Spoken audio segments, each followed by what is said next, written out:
How about now? Yes, perfect. Whoa. You did. Okay. Everybody up and dance. I have no idea what happened. Well, good afternoon, everybody. Welcome to our board meeting. Sorry I'm 4 minutes late, having trouble getting my microphone to listen to me, but it finally is, and I'm glad to see everybody here. And even Nick has just arrived. That's good. So welcome on this lovely August 24th day to our board meeting. Um, and I believe we have a quorum. Jody and Here. Zuby and myself, uh, we constitute a quorum. And I do Uh, see Linda. Linda's here too. okay, great. And Pierre said she was going to tune in a little later because she had some business at St. John's, was having a some event that required her presence. Okay, so we have a quorum, and I will call the meeting to order. And now we need to adopt the agenda. Can we adopt the agenda? So moved. A second. Okay. All in favor indicate by saying aye. Hi. Aye. Aye. Okay. Okay, the agenda is adopted. And now we can move ahead with public comments. Audrey, There are, any public? sorry, there are no public comments. Okay. The public is not commenting to us. What does that mean? Okay. So now, President Rowley, if you will review the employees of the month. Thank you, Chair Gamble. It is my honor to be able to let you all know about the employees of the month. So for June, we have the Pass It Forward Award, which was awarded to Bernadette Gonzalez, who is our registrar and doing a fabulous job. And she was nominated by Jackie Gutierrez from General Services. And Jackie says, having worked with Bernadette for decades now, I have seen her achievements and struggles. She is so friendly and accepting of everyone that she comes in contact with. Bernadette has always kept students' needs as her main priority. And that is definitely true. Bernadette's doing a great job as our registrar, so that is certainly a very well-deserved award. For the WOW-gram for June, we have Teresa Roybal, who is the Director of Academic Resources, nominated by Erica Keppel from OIT. And Erica says Teresa always goes above and beyond for each team that she is asked to be a part of. She always volunteers to do extra work without being asked. So that also very well deserved. And Teresa is getting very deep into the chess ERP project now. So her life will get a lot busier for a while. And then also for July, Amy Pell from Financial Services, also nominated by Erica Keppel. Amy Pell not only works extremely hard, but always makes sure that her team is taken care of. She is a servant leader that sets a great example for everyone around her. She is extremely dedicated to make sure that the workday go live is a success.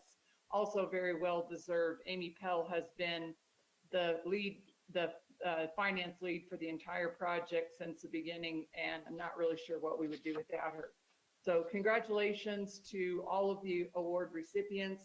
It's always nice to be acknowledged by your peers, but these are all very well deserved. Great. So Thank you very much. do you Yes. want me to keep going Yes, with my main President's report, please. Thank you, Mr. Chair. Before I start with the main part of my report, I have some sad news to bring to all of you. Yesterday, we learned about the passing of our friend and colleague, Megan Hopkins, who has been an adjunct faculty member for us in accounting for many years. And Megan has also been very involved in faculty senate. She's been an officer, a representative for adjuncts. So she will be greatly missed. This is kind of a shock for everyone, I think. So we will, don't know really any details yet, but if there is anything further to inform anybody about, we'll be sure to let you know. But I did want to let the board know about that, and that this I think has really had a powerful impact on a lot of people, because we all just saw her a couple of days ago at the adjunct event that we had on Thursday night. So I just want to say a couple of things about COVID. Our numbers remain low. We are recommending a mask on campus, especially in any kind of group setting. We had a COVID clinic on campus a couple of Fridays ago, I think, that, decent turnout. So we're continuing to do what we need to do. And I feel like the college is a safe place to be. The next part of my report is a little bit about the Chess Collaborative. And so I'm going to just kind of give a high overview, and then I've asked Corey Bergen to pick up around me and give you more information. So our groups have been focused in recent weeks on end-to-end testing, which I think if everything goes as perfectly as you can imagine, it is still very difficult, and it's been difficult. And so, but we have moved on, and we've made significant improvements. Part of the end-to-end testing involves a lot of data issues, and every college has had a lot of data cleanup as part of the data verification, and that is it's hard and it's time consuming. It's something that we knew that we needed to do. It's one of those things that you can just say, well, we need to get to that someday, but not now because it's too hard.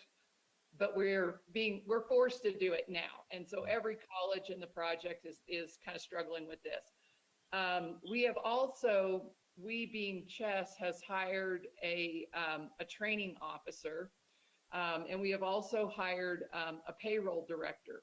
So these two individuals they are Chess employees, but they will be attached to CNM because they have come from CNM. So they will still be able to receive benefits and retirement and all of those things from CNM.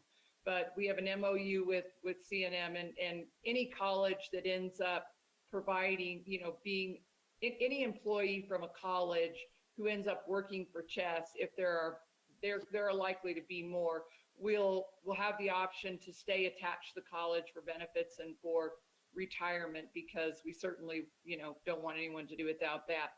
So we'll have an MOU in place that will make sure that is all handled. And then all of the member colleges will kick in and will split that person's salary so that CNM is continuing to provide benefits, and that would be part of their contribution. And then we'll all split the amount for the salary for those individuals accordingly.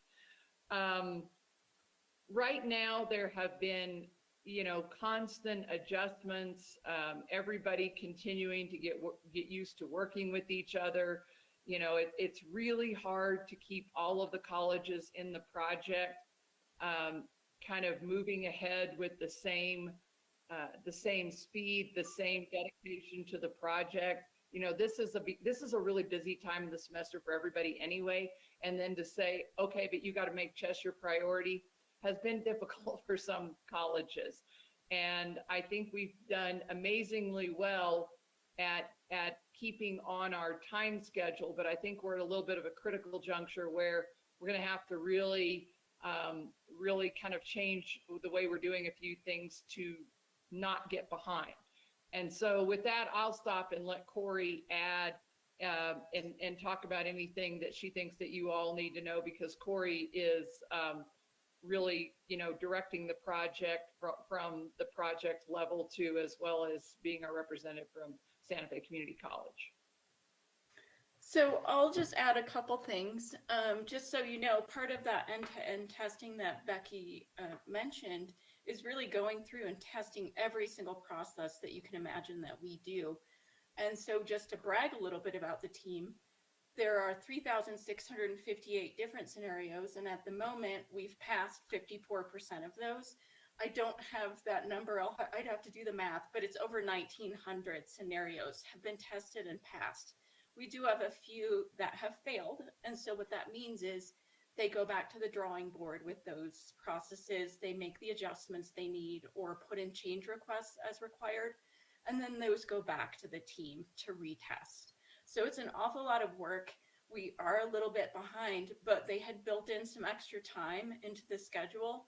And so right now we're using that critical extra time. So we're now sort of in this place where everything else needs to go pretty well for us to keep moving forward. The team is, admittedly stressed, but we're trying to work through that and find ways to help the team manage that stress. So some of the other things that are happening alongside end-to-end testing and any kind of data preparation and cleanup, we're also planning the cutover processes. So, it's not just a matter of turning something on and using it. We have to make sure that we turn off the old systems. So who's going to do that? How do we remove access to the old systems? It could also involve things like, when are we going to implement training for particular pieces? So a lot of those details are being planned. The training team is also creating a training program that will begin hopefully in November, but then it's an ongoing program. So we don't just end training when the system goes live. We then have to have onboarding for new employees and all of those types of things that have long been complaints here at Santa Fe Community College about onboarding. So we really collectively have some opportunities to improve those processes. Some other things, we're developing our post-go live support. How are we going to support this system collectively? So there are teams working on developing that sort of help desk program, because today we all know we call 1222 if we're on campus. We go to room 528, we visit with Mason and Ed. But what are we going to do if we have a problem that's more chess related? So we're developing all of those procedures. It's really a lot of work, but it's actually very exciting. We have so many opportunities for improving our current processes. So thank you. Appreciate the time. Any questions? Okay, Becky, you going to continue with your report? I will. And I just want to thank Corey in particular and all of the folks who have been really involved at really from the very, very beginning in chess.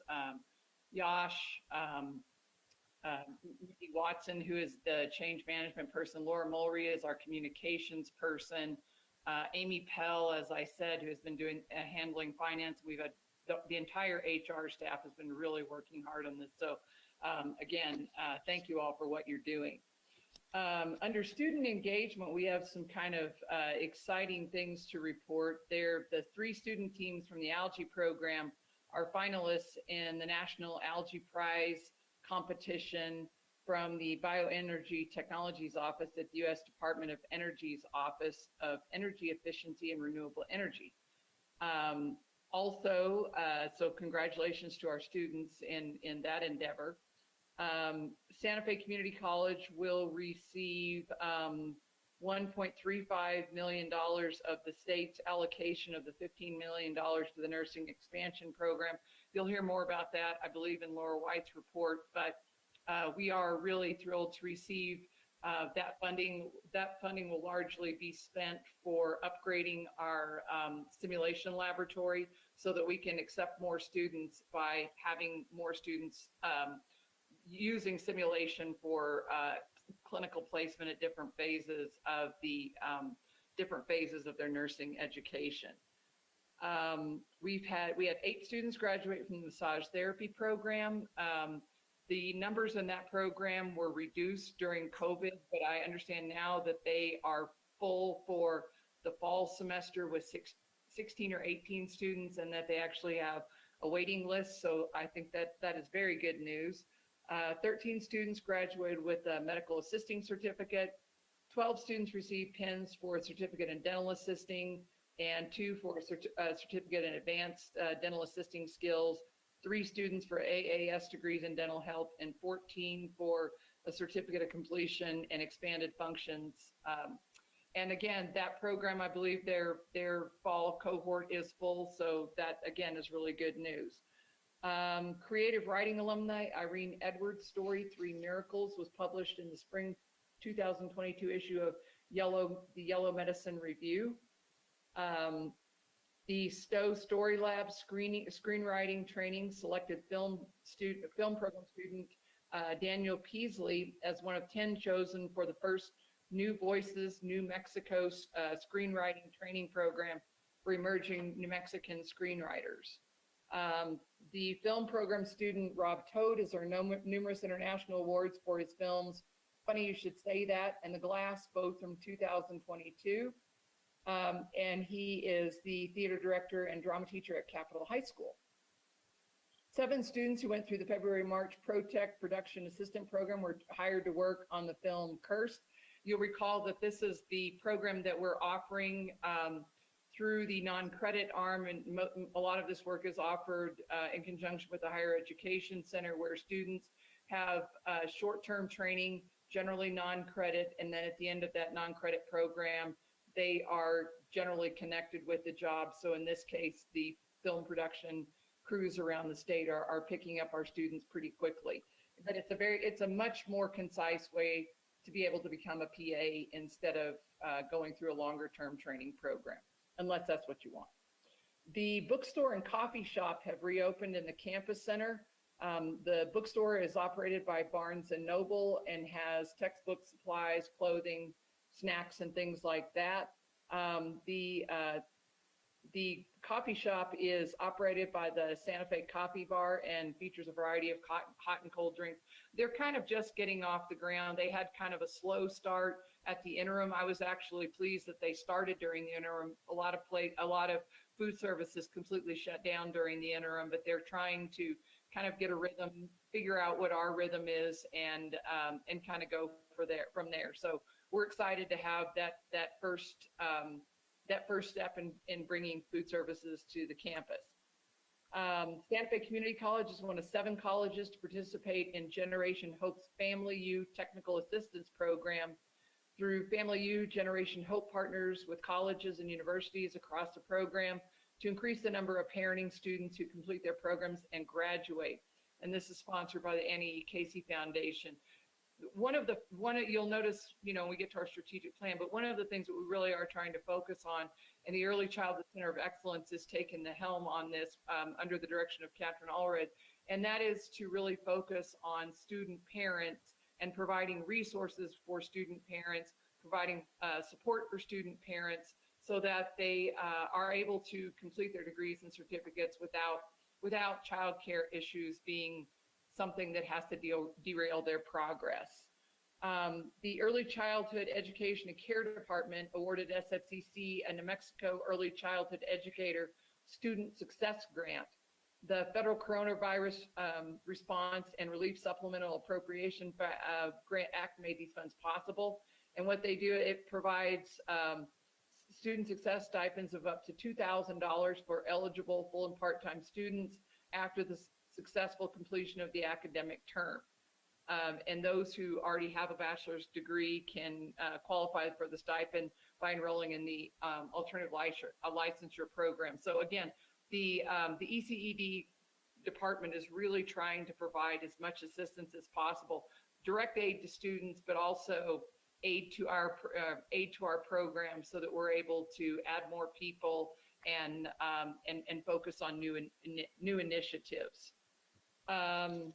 The Controlled Environment Agriculture Program hosted aquaponics in person in up close in August. The library has opened a family study room for current students who have children with the space for students working on laptops. It will be open all hours that the library is open. And again, they want to clarify this is not daycare. Parents have to be with their children, but this is a very positive step and really a big deal because in the past, we say that children are not permitted in the library or, in any other places really other than kids campus. So being able to find a place to study on campus where children is welcome is really a step in the positive direction. So kudos to Val Nye and her staff for doing this. For faculty and staff, we have a few new people to welcome. Barry Hubbard, PhD, joined Santa Fe Community College as the Dean of the School of Trades, Advanced Technologies and Sustainability, and the School of Business, Professional Studies, and Education. If he can learn what all he's in charge of, he'll be off to a good start. I always say, every time he says that, I'm impressed. Dr. Hubbard recently served as the Dean of Associate in Science degree programs at Hillsborough Community College in Tampa, where he was responsible for the academic operations and administration of more than 60 programs. So very well qualified, off to a great start. Welcome, Dr. Hubbard. We're really pleased to have you with us. And I believe he's here. Yes. Yeah. Welcome, Barry. Thank you. I appreciate it. Thanks. And then we also want to welcome Kelly Trujillo, PhD, who joined Santa Fe Community College as the Associate Dean for the School of Science, Health, Engineering, and Mathematics, and the School of Fitness Education. For 20 years, Dr. Trujillo conducted research in the field of genome instability and epigenetics. Most recently, he directed the Achieving in Research, Math, and Science Center at New Mexico Highlands University. He's a native Santa Fe, and I was really impressed when we interviewed him. He has taught at the University of Nebraska Medical School as well as Desert Academy. So I think anybody who can span the gamut between medical school and high school can do just about anything. So we're pleased to welcome Kelly Trujillo. Thank you for being with us, Kelly. Yes, Kelly. Are we now teaching epigenetics here? I would love to. That would be great. Welcome, Kelly. Thank you so much. Pleasure to be here. Well, apparently we can if we need to, so that's good. That's good.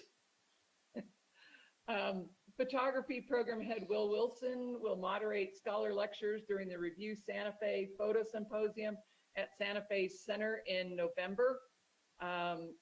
The Photo Forum Santa Fe features Will Wilson's photography in the solo exhibition CIPX.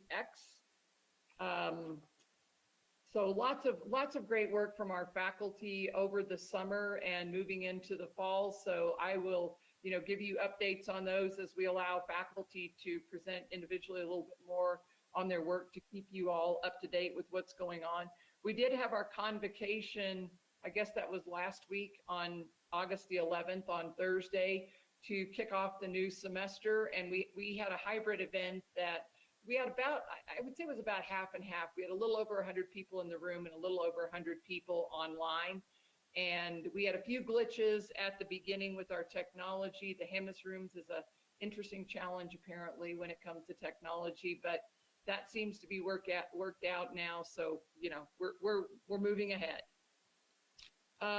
You can see the local bond projects. If you have any particular questions about those, Nick can answer those for you. But I do want to skip down to the general obligation bond, the statewide general obligation bond. This will be bond C on the ballot this year, and the theme is uplift education. So we're starting to see promotional materials all over the state. And, as you know, there's a statewide committee that works on the bond. The committee is directed again this year by Steve Gamble and Ronnie Birdsong, who both retired from ENMU and Portales. And then we hire a marketing firm for the statewide project, and they come up with the logo and help us get all of our materials out. Each college contributes to that statewide marketing effort so that we all get pins or whatever it is, banners, whatever it is that we need or want, flyers to get the word out about the GO bond. Santa Fe Community College has $2.3 million on this year's bond, and that would be for HVAC upgrades. I am going tomorrow afternoon along with Joe Shepard to do a little kind of like a little TV program that Steve has lined up for us that'll be recorded tomorrow, and then I'll find out when it'll be released. But we're talking about all of the projects. Again, the message for everybody, anybody who gets asked, there is no increase in taxes at all. And there also will not be a decrease in taxes if it doesn't pass. So taxes for all voters will stay the same. This is a statewide project, so there are projects all over the state. One of the kind of touchstone projects, though, is a extremely large children's psychiatric facility with University of New Mexico Hospital, which I think everybody is in support of. And so we're all kind of making sure that we mention that one too. But, I've started talking about this on Richard Eads' show a couple of weeks ago, and we'll continue kind of my usual, whatever you want to call it, like a slate of different radio programs and things like that. And then we'll have brochures and everything to help get the word out. But we really, Santa Fe generally does a great job in passing this, but we really need, statewide participation and a statewide vote on all of this. And you'll notice that on there that, we've mentioned that early and in-person and absentee voting starts October the 11th. And then election day, of course, is November the 8th. Under administration, the Accreditation Commission for Education and Nursing, or ASIN, has awarded SFCC continuing accreditation with conditions for the traditional associate degree nursing program related to noncompliance with Standard 2, which is there's a lack of evidence that full and part-time faculty performance is regularly evaluated. So I can assure you that this is an instance where we need to do a little bit better job of documenting what we're already doing. I would say that all in all, and I was there for the exit when they came and did our evaluation. It was a really, really, really successful accreditation visit. So I want to congratulate Lucas Gonzalez, who is the new director of our nursing program, as well as Terry Tewart and all of the nursing faculty for a job very well done. The Office of Information Technology has installed Banner 9 self-service. I'm blaming any glitches on Banner 9. I don't know if that's true or not, but it is an improved look for students on our way to making the adaptation to Workday. This was something that we had to do before we could move on to Workday if we wanted to have any support for Banner during the time that we would have to run two systems. A couple of things that are not on your report. I just want to give kind of a quick clarification. You might have noticed last Friday there was an editorial in the New Mexican about really was about internships and training programs.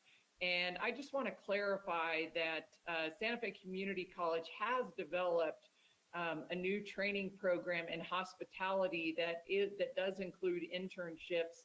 And I was a little bit disappointed that we didn't get a call from the News Journal or the New Mexican before they ran that editorial, and we could have provided some updated information. But Todd and I have been working with them to kind of figure out, how to get that word out there a little bit more clearly. But this is the format that we are really using for most of our technical programs now, and any kind of program where there's a really dire workforce need and we need to get people into the workforce as quickly as we possibly can. Classes started this Monday. I would say that we were off to a very nice start for the semester. There were some technical glitches on Monday and then lingering a little bit into Tuesday, which you may or may not have heard about. If you teach for us, you may have felt it firsthand. A lot of this had to do with authentication. If anybody has any questions, I know Corey can certainly give you more details than I can, but it seems to be pretty much straightened out. But mostly it had to do with being able to access my SFCC during the day on Monday and then a little bit into Tuesday. I had a little bit of trouble yesterday, but then it was okay. and then Banner was down for a little while. And I bring this up because I want to say that our staff created some interesting workarounds during this situation, because we did have a lot of students on campus who wanted to register, needed help with registration, and we were able to help them still get through that. So thank you to Thomasina, all of her staff, all of the cashiers for working with our students and helping to get everybody taken care of during this. It's a stressful week, no matter how smoothly everything goes. And then I want to mention, and I'll talk a little bit more about this next month, NMICC is planning a conference that tentatively we're talking about October 17th, but it will be in conjunction with the LFC hearings in Santa Fe in October. So one of those days, either at the beginning or the end. We are conducting this conference in conjunction with the Lumina Foundation, and also with our federal lobbyist, Tom Downs. And the focus is going to be on non-credit training. And so bringing in experts, bringing in people from other states who have funded non-credit training in a different way than New Mexico is currently funding non-credit training, and to look at, what our data is showing us in terms of where there is, the shift in higher education for more certificate type programs, and being able to transcript whatever we do in non-credit and create bridges to credit programs, so that if students start off in non-credit and decide they want to continue on and get a degree, we can make that a seamless process for them. But I'll give you more information, because you'd certainly be welcome to attend if you're interested. I think we have some really interesting people lined up so far, though, but Vanessa Hawker has been working on this really hard. And then I just want to mention that we are also, I think Laura might have this in her report, but this just came out a couple of days ago. Santa Fe Community College is also going to receive $175,000 from HED's endowment program, and this will be for early childhood education. It's confusing because it's technically awarded to ECHO and specifically for early childhood, not just education in general. And then we are also going to get $2 million from the endowment for nursing education. So we're really well positioned, and I would say well resourced, to be able to expand nursing in a very thoughtful way. So I look forward to being able to do that. And then to remind everybody that we will be having a work session on September the 16th. That will start at 9 o'clock in the morning, and it will be at the New Mexico Museum Foundation offices, I believe. Audrey and George. Okay. Yeah, I'll New send out. Mexico History Foundation. Okay, and so we will send out all the details so that everybody knows where it is, and everybody knows that the time and date and everything. But I'm looking forward to that, and we're going to be working in conjunction with Achieving the Dream with that, and having somebody kind of give us a little bit of an overview and kind of facilitate our discussion. So with that, I am happy to stand for any questions. Questions, comments? I have a couple, Becky. Do you want to just talk a minute about the Family U program, and working with, what are they doing to promote students with families? You know what, if it's all right with you, Mr. Chair, I see Catherine Allred is here, and this is Catherine's project. And so if she is here, I think we would probably get better information if Catherine gave us that information. Okay. Are you there, Catherine? Great. Thank you. Sure. Hello.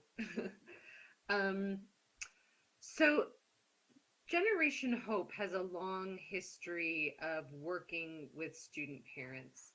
And the reason that the student parents have been chosen is that it's really this dual generation approach, that if we're making a difference with students who have children, we're making a difference for them and their kids. One of the most highly correlated outcomes for children is related to their parents' education level. So if we can get parents that degree and that job, we know that that next generation is going to be better off. So what this organization does is they provide technical assistance for higher education to better serve student parents. So a really wonderful example of this is we don't collect data on student parents. We have no idea who our student parents are at the college. Well, And this is not a Santa Fe issue, this is a nationwide issue. And so one of the things that we've learned, especially through the pandemic and as we are starting to understand the changing needs of community college students, is we have to know who our students are in order to provide them services. So one of the things that they'll be working with us on is establishing a more robust data collection center. And so we can identify who these student parents are and then provide those wraparound services. We'll also be looking at facilities, things like our family study room, so that we make parents feel welcome on campus, that we feel family friendly, and working with faculty to understand that there are needs that come up beyond, if you can't make it to class because your child is sick, that's a valid excuse. And so how do we work with our faculty to ensure the success of those students? So we'll be looking at a variety of things over the course of 2 years in a cohort with these other higher ed institutions. So hopefully we'll be learning together from the best of the best and really emerge as the top higher education institution in New Mexico for serving student parents and their children. that sounds really interesting. I'm really surprised that we don't know so whether students have children or not.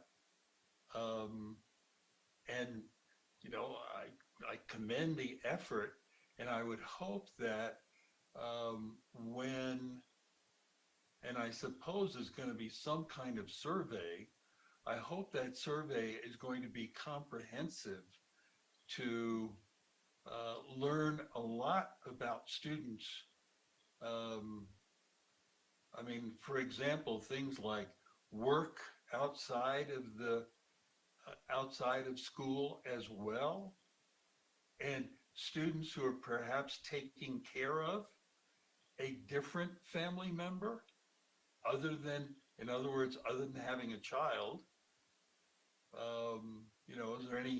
Might they be taking care of someone else, living with someone else, etc.? Does that sound like it might be possible to have a survey that's more comprehensive? It does, and that caregiving student role is really important. And we have started to do a survey. We did an initial survey. We got some great responses, and we're continuing with that. And I guess I just wanted to point out that we really see student parents from the lens of a universal design principle, in that if we can get it right for student parents who are struggling with everything imaginable, we are going to improve the experience for all students, for caregiving students, even Right. for our 18-year-old students. And Right. so while that's Yeah. a specific population, the systemic work will improve access for all students. Yes. Yeah, I like that very much. I like the idea of recognizing that life is complicated for all students, including those that have kids.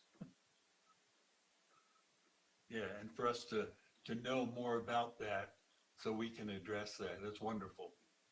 Okay, good. And I was going to ask Becky also, the faculty and staff positions. I noticed there are 40 something positions. Faculty positions, are we having problems? Is it just a sign of the times? I would say maybe a little bit of all of those things, but really, there is, my camera froze. Can you still hear me okay? Yes. The, we had a couple of resignations over the summer, so those are things that we look, to fill later. We will occasionally, it takes a while to find them. For some positions where, we've had to hire additional staff, we're hiring temporary faculty so that we can hire somebody a little bit more quickly, and then we'll advertise later, do a national search later on. But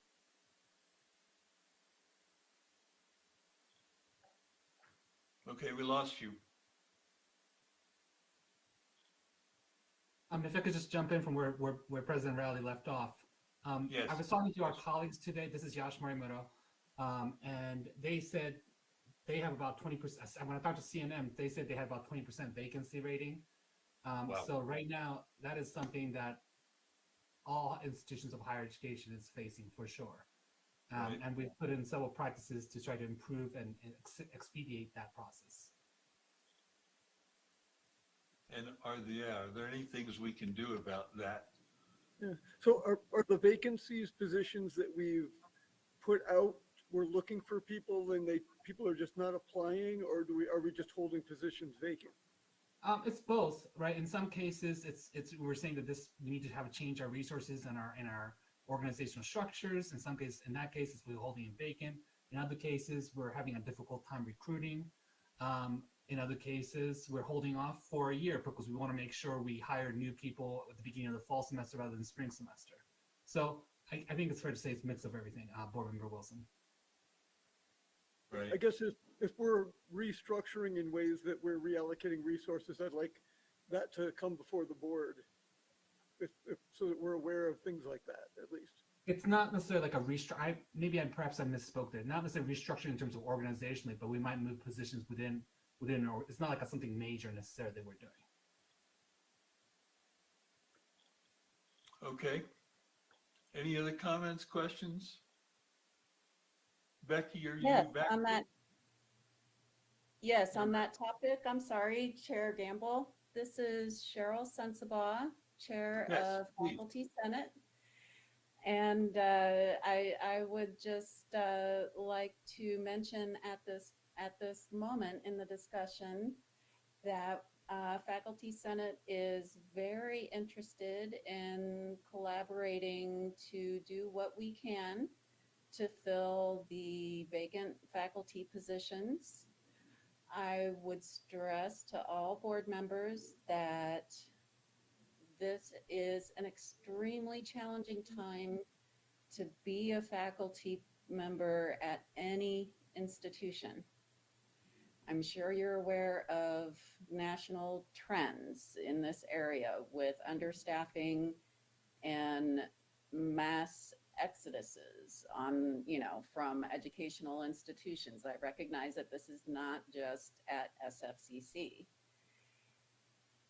I would love for Faculty Senate to be involved in any new endeavors as we address recruitment of faculty. And thank you. I just want to make sure that we're involved in any changes as we create our new vision of what will become normal. Thank you, Chair Gamble. Thank you, Cheryl. Becky, did you hear that? I'm not sure if it's Chair Becky's Gamble. back, but Chair Gamble. Go ahead, Margaret. Sorry, this is Margaret. Chair Gamble, I have just heard from Becky that she is working to get back into this meeting, and she says please continue, but she's working hard to get back with us. Okay, so you, Margaret, heard those last comments from Cheryl and I Yash. certainly did. Yeah, Yash, you also heard those. So some involvement of the faculty in developing or enhancing whatever strategies for recruiting new faculty. It's music to our Yeah. ears. We always have faculty involved when we do a faculty search process. So Yeah. we will continue to partner with faculty members in terms of searching and diversifying our faculty ranks. So thank you so much. Okay, fantastic. Any other questions that regarding the president's report? If not, we'll move to enrollment. Mr. Chair, I do have one question, and maybe Margaret can answer it. I'm Please. back, but Margaret probably can't answer it. Oh, okay, you're back. So it's about the $200,000, the extra money from the foundation for nursing. What's the plan with that? The endowment money is for faculty. No, I thought that 200,000, that's in for the endowment. Yeah, So I there thought- was, oh, that was Yeah, I 2 thought million. No, this- sorry. Okay, so there's a 2 million for the endowment for faculty. But Okay. you mentioned that there was a $200,000 foundation grant for nursing. Did I mishear that? I don't think so. I don't think Okay. that must, Okay. there's 175 for early childhood, but as far as I know, nursing is just getting just the money from there's From the 200. state, Yeah, right. from the 15 million. Okay, I Right. misheard. Thanks. Okay. So now we could hear from Dr. Ortiz Gallegos about enrollment and retention. Thank you, Chair Gamble, members of the board, President Rowley, and colleagues. It is an exciting time for all of us at SFCC. President Rowley did mention that classes started on Monday. The semester certainly did start off with a bang.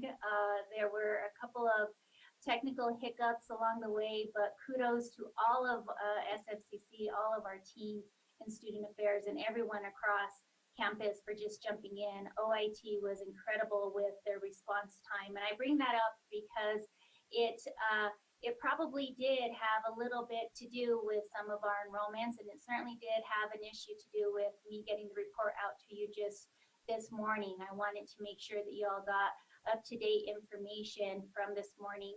You do have an enrollment report from last week. The numbers did shift for the better. We're excited to share with you that we are just down shortly in head count and just ever so shortly in credit hours. But with the buzz that's going on right now outside my office, I believe that our numbers will continue to grow. We have extended our registration through the end of the week because of the issues that we had at the beginning of this week. We've been working with our students, and our advising sessions are completely booked back to back. Every one of our advisors through the end of this week and the beginning of next week. We will continue to have classes and registration open for classes that start after the first of the semester, different parts of term, what we call it.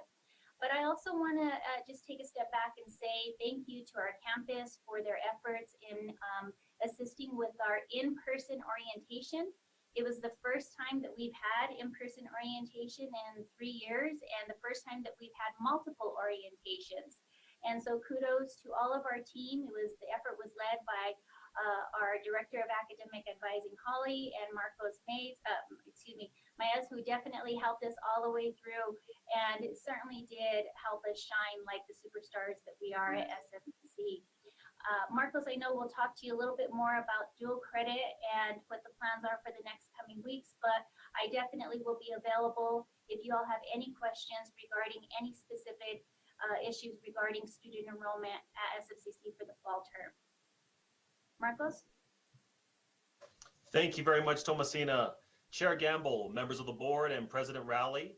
Yes, like Thomasina was saying, it is just so exciting to see life on this campus. We're seeing students coming up and down the halls.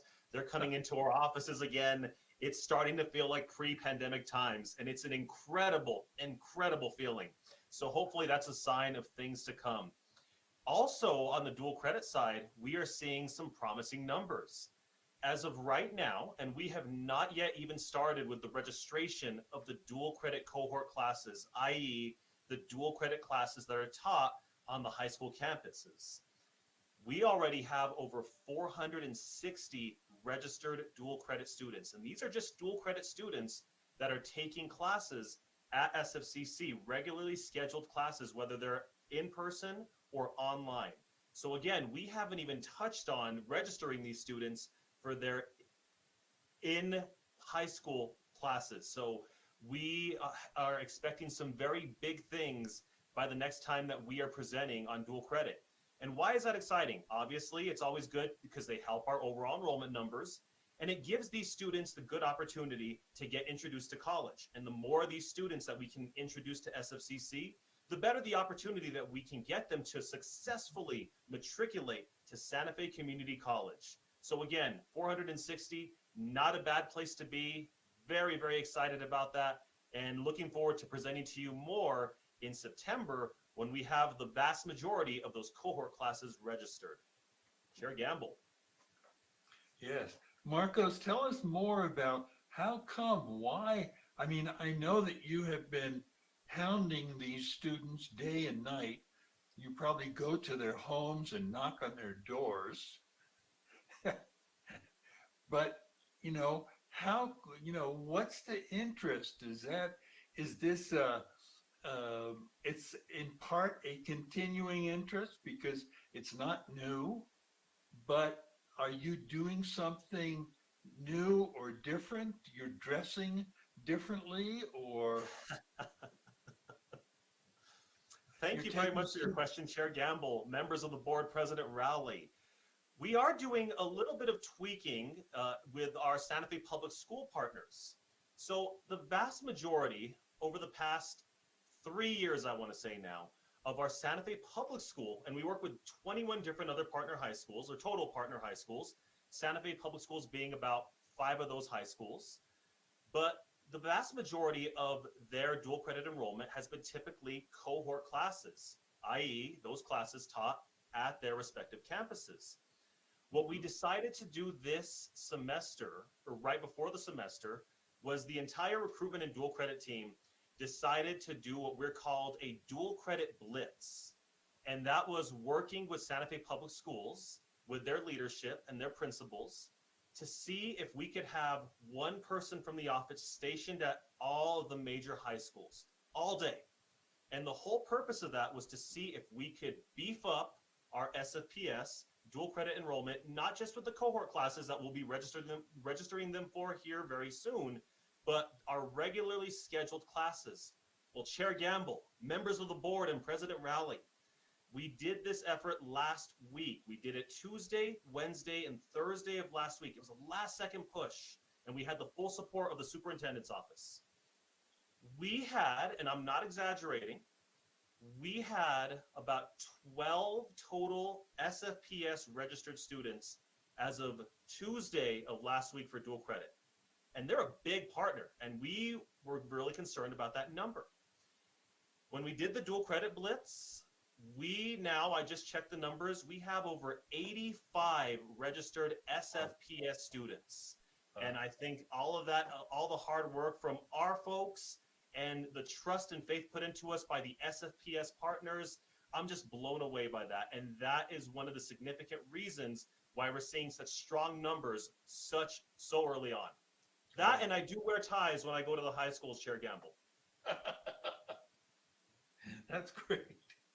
A follow-up question, not having to do numbers, but are there any change in the courses that high school students are interested in?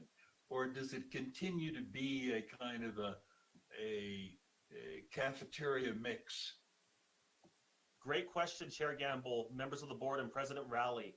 Yes, we have seen a little bit of a shift in interest with our high school students.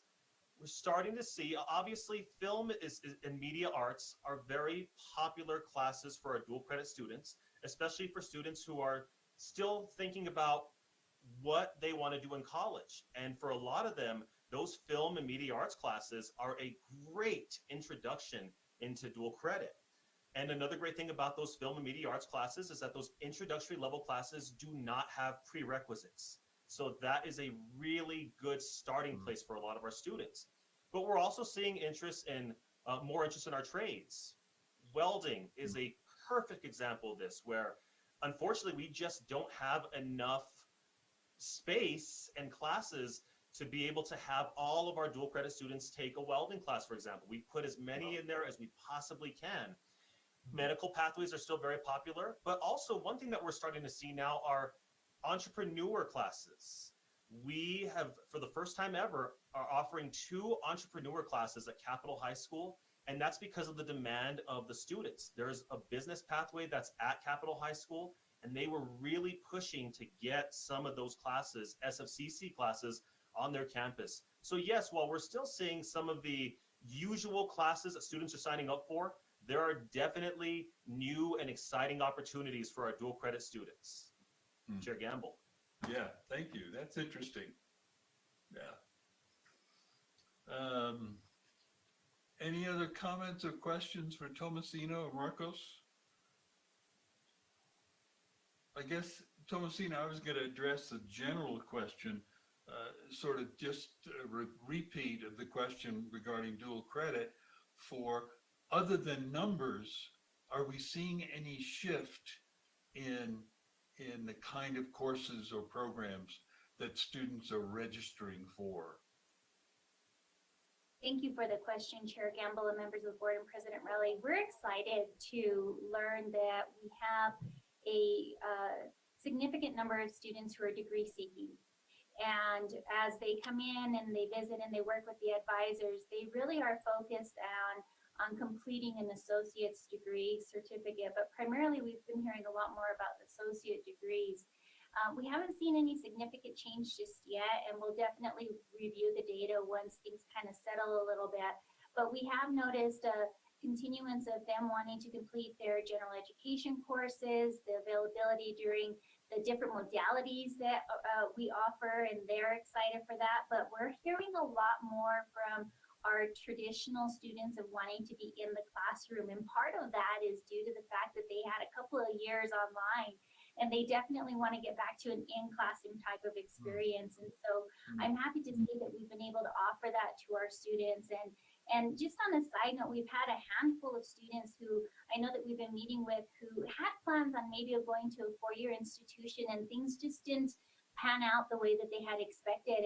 And they're excited to come to SFCC, and they're actually, just really focused on getting it done to complete and transfer. So we're already having those conversations in the first semester, whereas maybe previously it really wasn't until the 3rd or 4th semester that we were talking about that. And a lot of that has shifted. And I really think it's a large faction due in part to the fact that the dual credit team has really been working so significantly. And Marcos and I are really working on developing a stronger plan, not just so much so enrolling the students in dual credit, but informing them of what higher education means to them and what and how that dual credit class can transfer into an actual program. So we're looking at dual credit not so much as a class at a time, but a program at a time. And we're complementing those efforts from an academic perspective to the holistic student perspective and getting them engaged and involved in higher education in SFCC much sooner than what I think maybe we've intentionally done before. So we're getting students coming in a traditional age who are ready and prepared to jump in. We also are seeing a large number of post-traditional students who are coming in and they're excited and they're comfortable and they have that sense of belonging and they're asking all the right questions and they're just ready to come in and finish, whether it's 2 classes, 1 class at a time, working closely with the family partnership and making sure that they understand that we know it's not just about them, it's about them and their family and how this is going to impact them long term. So providing them with all those resources up front. I know that didn't necessarily answer your question about academically the classes and the programs, but that's really more so looking at the student holistically of where we're at and the services that we've seen, not so much shift, but be enhanced over the years. Yeah. Looking at the numbers that you provided to us, when I see, for example, the category of high school students who come in, Last year, it was 802. This year, it's 486. Would that include students who were dual credit students? Chair Gamble, members of the board, President Rowley, yes. But as Marcos mentioned in his previous report, there's still a lot of work to be done in the sense of those cohort groups that are being developed and are being finalized. So this is a mix of those students who Marcos and his team touched on through SFPS, just through their blitz last week, in addition to other students who are not part of dual credit, those who are concurrently enrolled, those who might be homeschooled and be coming in and are still categorized as high school, not having received their high school diploma or high set just yet. Okay. Yeah, it's quite a drop. Oh, Chair Actually, Gamble, so let me jump in. Sorry, Thomasina. Chair Gamble, members of the board, President Rowley. So that number again, Chair Gamble, per my report on dual credit, the numbers are promising because, again, the vast majority of our registrations are going to come from the cohort classes, and we have yet to register any of those classes. Right. So again, when we see next month's report, I'm going to bet you money that we're going to be really, really close, if not even surpassing the number of high school students that we had in fall 2021 at end of term. Chair Gamble. Okay, great. Good point. Okay, any other questions for Thomasina or Marcos or enrollment? I'm not sure. Yeah, please. I'm not sure if this is the right venue for this, but I'm curious. We've extended the registration deadline, but is that? I mean, I guess one of my questions is, have we looked into the idea of always having registration open at least through the entire first week of classes? Because while we may have extended that deadline, I don't think it's widely known in the community that that deadline has been extended. And I'm just wondering, it's always been a curiosity why we cut off registration before even the end of the first week. I know when I was in college, it actually went to the second or third week because they encouraged students to go and sit in on a class and find out before they made a commitment. But is that something we could look at potentially? Thank you. So, well, remember, Wilson, there's some research to show that students who register late, success rates are dramatically lower than people who registered earlier. And so it's relating to that, but we could definitely look at the data again to see if there's any difference happening right now within SFCC.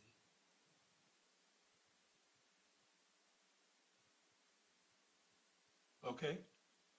Any other comment, question?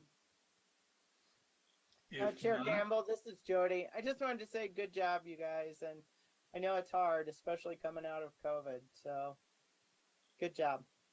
Yeah, absolutely. Yeah, keep dressing well and inviting the students out to lunch and all those things. Inviting them home for the weekend.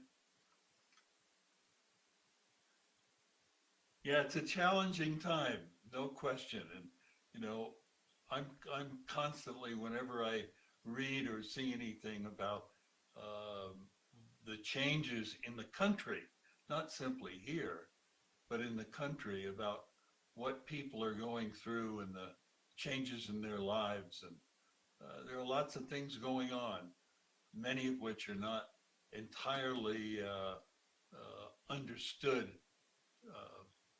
by conventional thinking. Okay, thank you very much. Now we can move on to the Faculty Senate report. And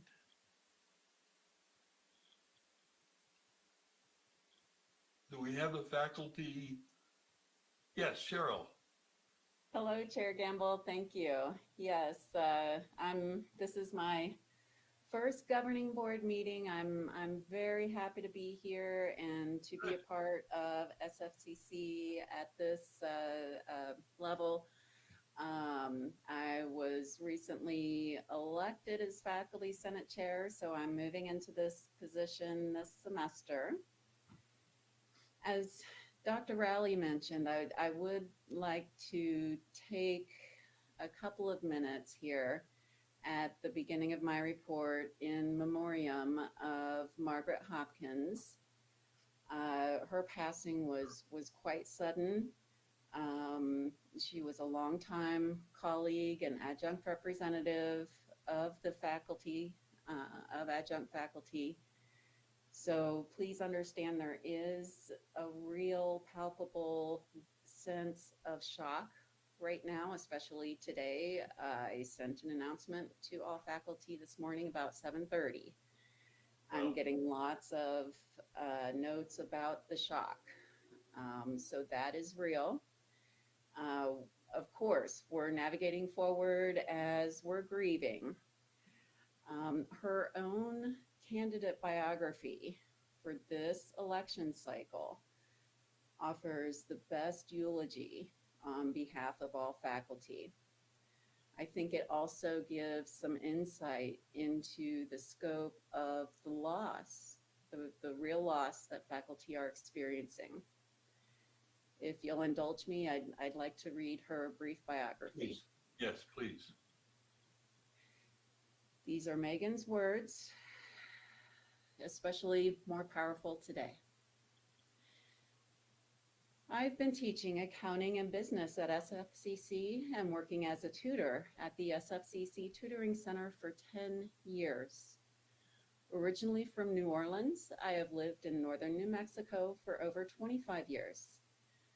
I have received 2 degrees and a certificate from SFCC, and I am working on a 3rd degree. My service at SFCC includes being elected as adjunct faculty representative for more than 9 years and participating on various college committees, including President's Diversity Advisory Committee, Strategic Planning Committee, Finance Committee, Institutional Planning Committee, the AQIP Pathway Project, and Faculty Senate Policy Subcommittee. During my tenure as adjunct faculty representative, the main adjunct faculty office expanded to nearly twice its size, more than doubling the number of workstations and adding lockers for faculty. And there were additional improvements to the auxiliary adjunct offices as well. Adjunct faculty have received pay increases for teaching, including adding steps to the pay matrix. And the pay has increased for service on Faculty Senate and other committees and training opportunities as well. My goal is to represent you and your needs with an emphasis on equity and parity for adjuncts, always keeping in mind our mission to serve the best interests of our students. We have some new deans and associate deans as well as new chairs and lead faculty. And now is an excellent time for new policies and practices that will benefit everyone. I look forward to working with all of you and thank you for your consideration. I honor her memory and spirit. Thank you, Cheryl, for reading that.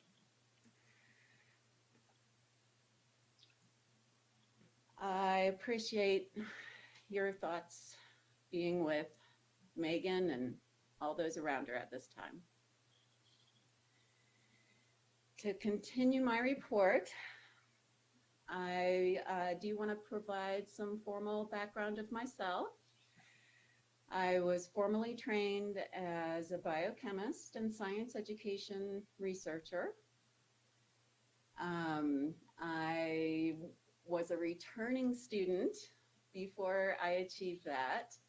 I went back to school at CNM and then transferred to UNM, got my biochemistry degree, bachelor's, and then stayed on at UNM for my doctorate degree.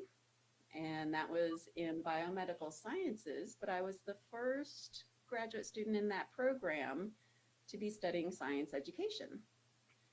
So my dissertation focused on assessment and problem solving in the context of biochemistry. And I did a postdoc position at the University of Georgia. That was a longitudinal research study of about 700 students, and they're still analyzing data. Wow. So I've been at SFCC since spring of 2020. I had 8 weeks on campus. And I enjoy teaching Introduction to Chemistry. This summer, I developed a new open educational resource textbook that we are implementing this semester. Only cost students $15. And it's customized directly to their outcomes. So I'm really excited to be implementing that. I'm excited about my role. We also have Patrick Simpson as our vice chair this year, with Steve DiGiulio as our communications officer. We are currently in elections, determining our secretary treasurer and 3 adjunct representative positions. Those results will be announced at our next meeting on September 2nd. The only real business in my report is that faculty have revised our initiatives. We are continuing to work from a document where we keep track of our initiatives and keep us focused. So we kind of agreed so far on what those initiatives currently are. And our short-term goal now is to prioritize those initiatives and start to develop some specific action plans so we can start checking some things off. So it's already been a wild and wonderful couple of weeks this semester. I'm enjoying getting oriented as chair and partnering with others to just make SFCC the best it can be. And I look forward to building a strong relationship with the governing board, and thank you in advance for all your support. I appreciate the time, Chair Gamble, board members, and President Rowley. Thank you. I'm happy to answer any questions. Thank you, Cheryl, for that very wide-ranging report about yourself as well as your colleague who passed. Yes, we are certainly, the board is always open to communication with you. Certainly through the president is always best. The board works very closely with the president, and we will continue to do that. Any comments, questions for Cheryl? I had a question looking over the minutes from the joint session between Faculty Senate and Staff Senate. Towards the end of that, it mentioned that we were told that the shared governance process was not open to multi-cameral discussion. And I guess what I wanted to be clear about is that I think this is an open and transparent campus.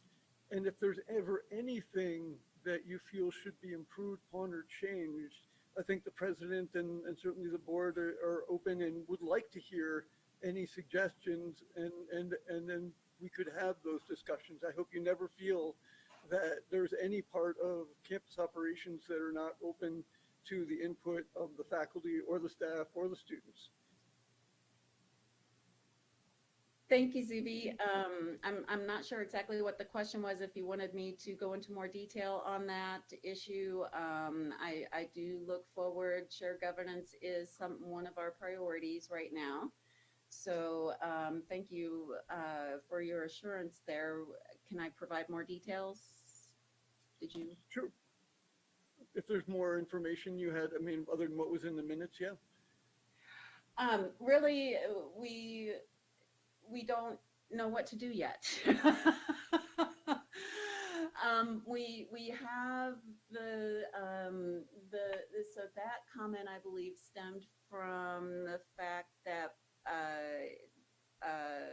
my understanding is that despite the fact that yes, we can have these multi-cameral discussions, that there is still, the policy still allows for the governing board to, decide as they will.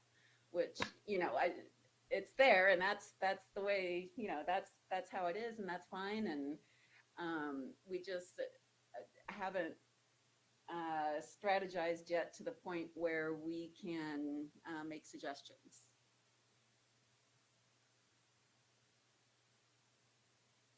Thank you, Zuby. And maybe this isn't the right time, but it sounded like you were having conversations between staff and faculty senate about ways to build morale on campus, and maybe now is not the right time, but we certainly would love to hear any ideas that you come up with. I'd love to hear any ideas anybody comes up with, Zuby. Yes, morale is one of the things that makes being a faculty member difficult right now. That is huge. Thank you, Member Wilson. Okay. Any other comments or questions for Cheryl? If not, we'll move on to staff senate report.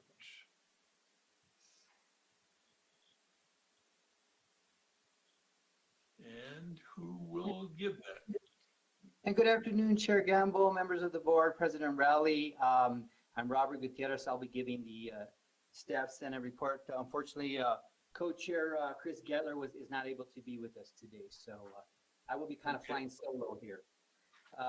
So first of all, I just wanted to talk about, I wanted to also mention that staff senate is like to remember Megan Hopkins. She did tutor with us. I oversee the tutoring center, and she tutored with us for many, many years, was well respected. So I know not only was she on the faculty side, but she did help out on the staff side. So I not only consider her a colleague, but a friend. So she will truly be missed by all. I just wanted to add that to that. To start off with, I think that sometimes staff, you know, people say they're upset with certain things, and I don't believe it's upset. I think it's the fear of change, or the fear of the unknown.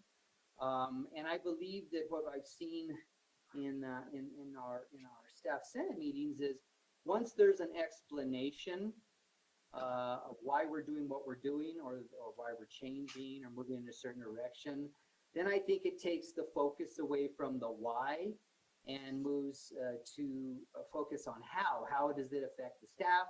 How does it affect their implementation, their job? How is the college moving forward?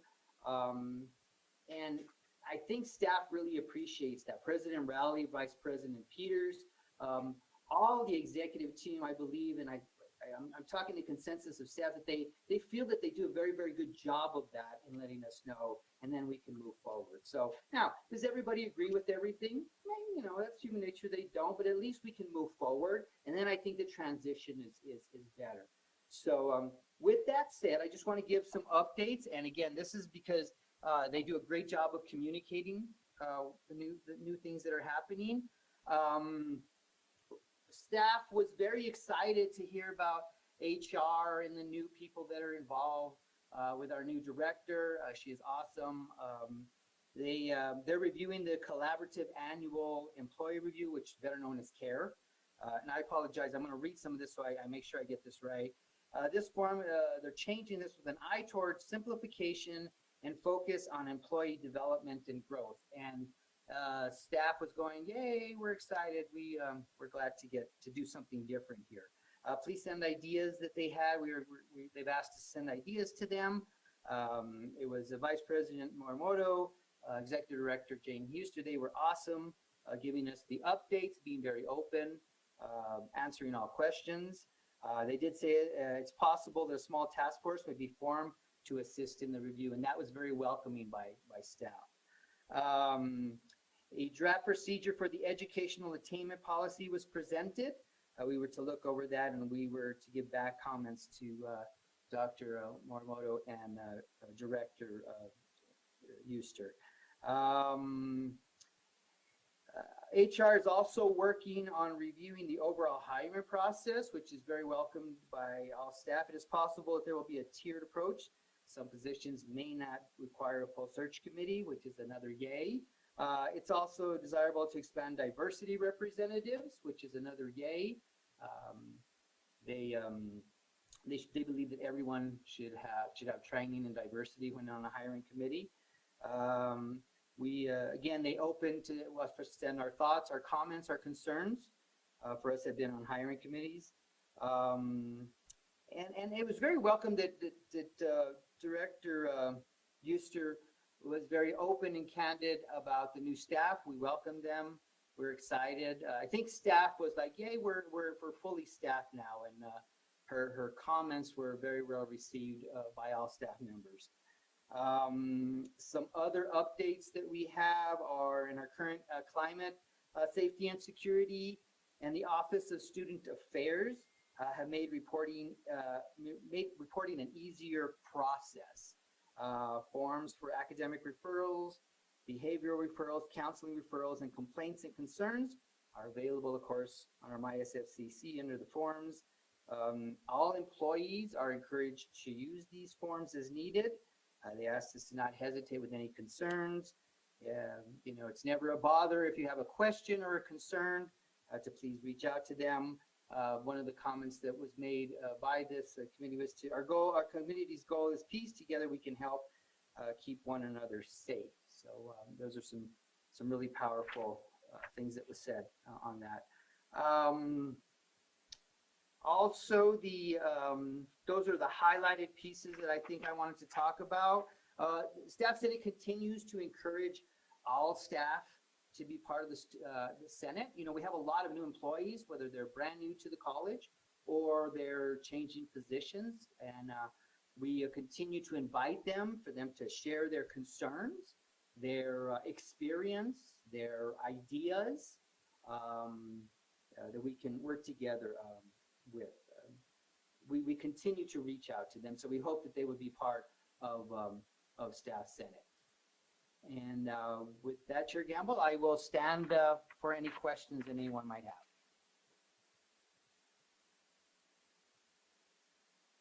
I think you're muted, George, Chair you're Gamble. muted.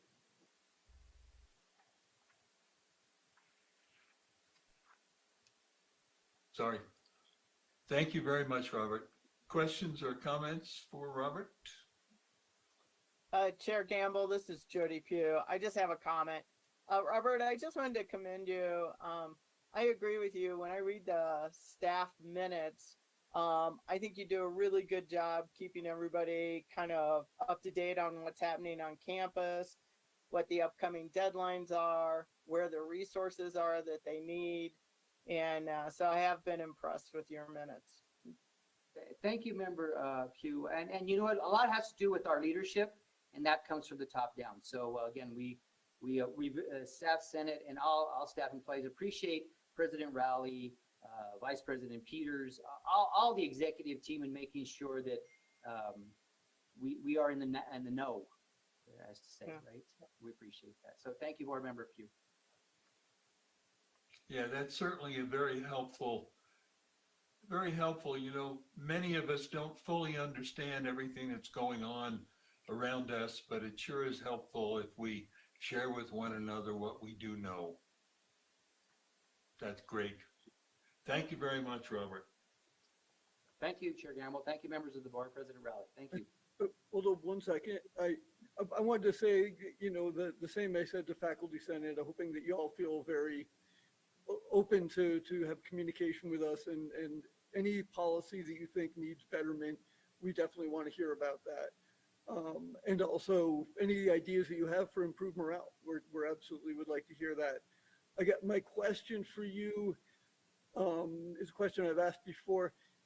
Is the Faculty Senate or the Staff Senate, are meetings at this point translated into Spanish, or is that something, an initiative that you are looking into? Because I think that the participation of Spanish speaking members of the staff is not as high as the English speaking, and I'm wondering if we can work on addressing that. Yes. Member Wilson, I totally agree with you, and I feel that if we did have that translation piece, we would have more Spanish-speaking staff members be involved. We are continuing to work with that. I have talked with Vice President Peters. We're trying to figure out the best way to do this and who we contract with and how we. So yes, Board Member Wilson, we are continuing to work on that. Absolutely, yes. Thank you. And thank you for the comments, sir, about, yes, that we feel, again, like I said, I don't think that staff gets, people go, well, they're upset about something. I think it's just the fear of the unknown. And once that is communicated, I think then we move forward from that. And I think that's a big part of what, especially now with how we're continuing to evolve. So, yes, Right. Thank you. Okay, if there are no further questions for Robert, we will move on to the approval of our consent agenda. And we have to approve the regular meeting minutes from our June meeting. Do I hear a motion to approve those? Could I propose an amendment? Sure. I was just looking under the section on the president's contract. There are a few questions that I think I asked about that didn't get indicated in the minutes. One was about where the money was, what fund the money was coming from for the additional raise for the president above what we had given to the other members of campus. How much money was in that fund? And I believe I also asked if we could make a commitment to take some of that money from the same fund to address people who are at the bottom of the wage scale who have been at the college for a period of time. And we can go back to the YouTube to find out exactly what that was. But I think I asked and got assurances that we could take some of that money to look at, because although people did get a raise, I think that people who are working at that minimum $15 a wage mandated by the state, but have been working here for 5, 6, 7, 8, 10, 12 years, I think there should be some way that we compensate them more than somebody who walks in the door brand new. And so I think I asked about that and was assured that we would look into that. And I'd like to see that reflected in the minutes. Okay, let's see. How about if it's not in the minutes now, I guess we'll first have to go back and just check, and we can ask, I'll ask Audrey to go back and check that and see what was in the minutes, and then we can respond to what she finds. That okay? Yes, that is noted. Can we, for the moment, can we approve the minutes with that one exception? Is that appropriate, or should we just put it off till next meeting?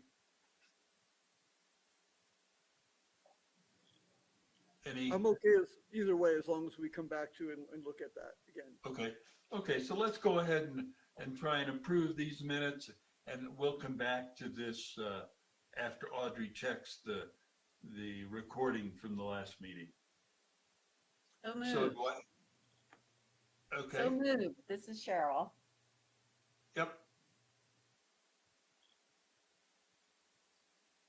Cheryl, only the board members make those motions, not the. I'm sorry. I apologize. Thank you for the information. Okay, no problem. Okay, board members. So moved. Pardon? So I move to approve the minutes. Okay. Do I have a second? Linda seconds.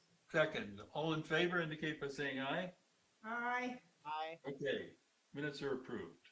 And we'll come back to the point that you, Zuby raised. Okay, any questions regarding SFCC policy? I think there were none. Any actions removed from the consent agenda for discussion? I think there were none. And now we move to the non-consent agenda. And we move to one of our favorite subjects, finances. And Mr. Tellis will will inform us all about finances. I will try my best. With me, I have here today, I'd like to start out with just a brief conversation over some planning around ed tech notes, because that definitely affects our financials and financial reporting. And with me here today, I have Eric Harrigan. I believe he's on the call. Is that right, Eric? Well, if I don't hear from him, I definitely just wanted to give the board a heads up that next month we're going to be bringing a resolution, I believe, to the board to see about issuing some additional short-term ed tech notes. We have the ability to do that within our, within our resources related to our local geo and mill levy bonds. And the timing for that's really important because we have, some of these additional costs related to our chess project. And so we wanted to kind of walk you through that, but I don't think Eric's here. So just be on standby for that. We'll have some information that we'll put in the packets for next meeting. Again, these ed tech notes are really, they're outstanding for about 10 years. And so they're very short term. And with the amount of kind of the balance that we have in our debt service fund right now, it's really financially wise to be able to use these notes in this way. So with that, just wanted to kind of preface that conversation that we'll bring back in September. Any questions on that? Nick, this is board member Pugh. What are you calling those? I'm sorry, it was garbled a little. Were you calling those sorry about tech notes? Educational technology notes. So got it. They're very Thank you. similar. They're very similar to the local geo bonds, but they're notes, so they're just very short term time payback. And this is when we issue these notes, it's really helpful because it helps us manage our balance in our debt service fund, because we don't want that to get too high, because it'll affect the mill levy rate that go out on property tax bills. And so it really helps us manage that rate a lot better. And so it's very beneficial to the college, especially right now with our chess project. All right. Just a Thank question, you. a question on that. So we're not talking about going out for a bond issue. No, this is similar, but it's done straight away through the treasurer's office like we did the last ed tech notes. So we don't have to take this. Board member Nick, can you hear us? This is Regina with RBC Capital Markets. Oh, there you are. I can hear you now. Apologies, we had to call in, and for some reason we tried to unmute ourselves and it wasn't working. Okay. Well, good. Yes, so member Siegel, this does not require like an election or anything like that. The board can do this through board approval, and then we work with the state treasurer on these notes. These are the same notes that the public schools use to finance a lot of their computer needs and IT needs. Very, very helpful. And I think the law was just changed to allow community colleges a couple of years ago to do this. It's been very, very helpful. So just a heads up on that. Regina, did you want to? Regina is with RBC Capital, our bond advisor. And so if you have anything else to add, go ahead and share with the board.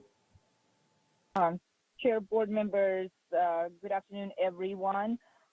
Like Nick mentioned, due to very rapid growth in your assessed valuation going into tax year 2022, we've seen about 8.3% in the growth of the college's tax base. So that allows the college to do another education technology note at about $4.1 million to maintain that tax rate stable at about 65 cents as the college continues to plan for November 2023 election of about $23 million So the notes will be placed with New Mexico State Treasurer's Office as a 2-year borrowing.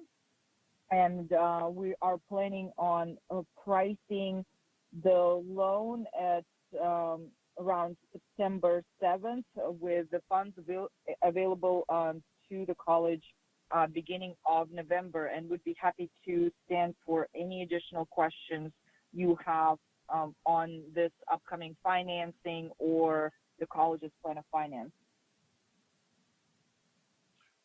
Yeah, just a very basic question. So I don't understand anything about these education technology notes, but what is the nature of the market? Is that an open market that they are? Where does the money come from? Who bids on this? Just the state? The state treasurer. So the state treasurer issues the notes to us, and then we pay back the state treasurer. Okay, all right. And the source of payment, Mr. Chair, members of the board, are the tax dollars. So, but the state treasurer, the going through New Mexico State Treasurer's Office for this particular financing present the most cost-efficient way for the college to place those technology notes. You will not be required to go to public markets like you've done in the past for your GEO bonds, obtain a rating, have a cost of putting together a preliminary offering document. So this private placement is the most cost-efficient way. Right. So have we used these before? Nick? Yes, the college has done this similar financing before. You have sold your first education technology note in 2021 to maintain that tax rate at 65 cents as well. Okay, good. Thank you. Would it be possible to get some written information about this, like anything about how the guidelines that state treasurer offers, any information about how this works in writing, so we could read up on it before the next meeting?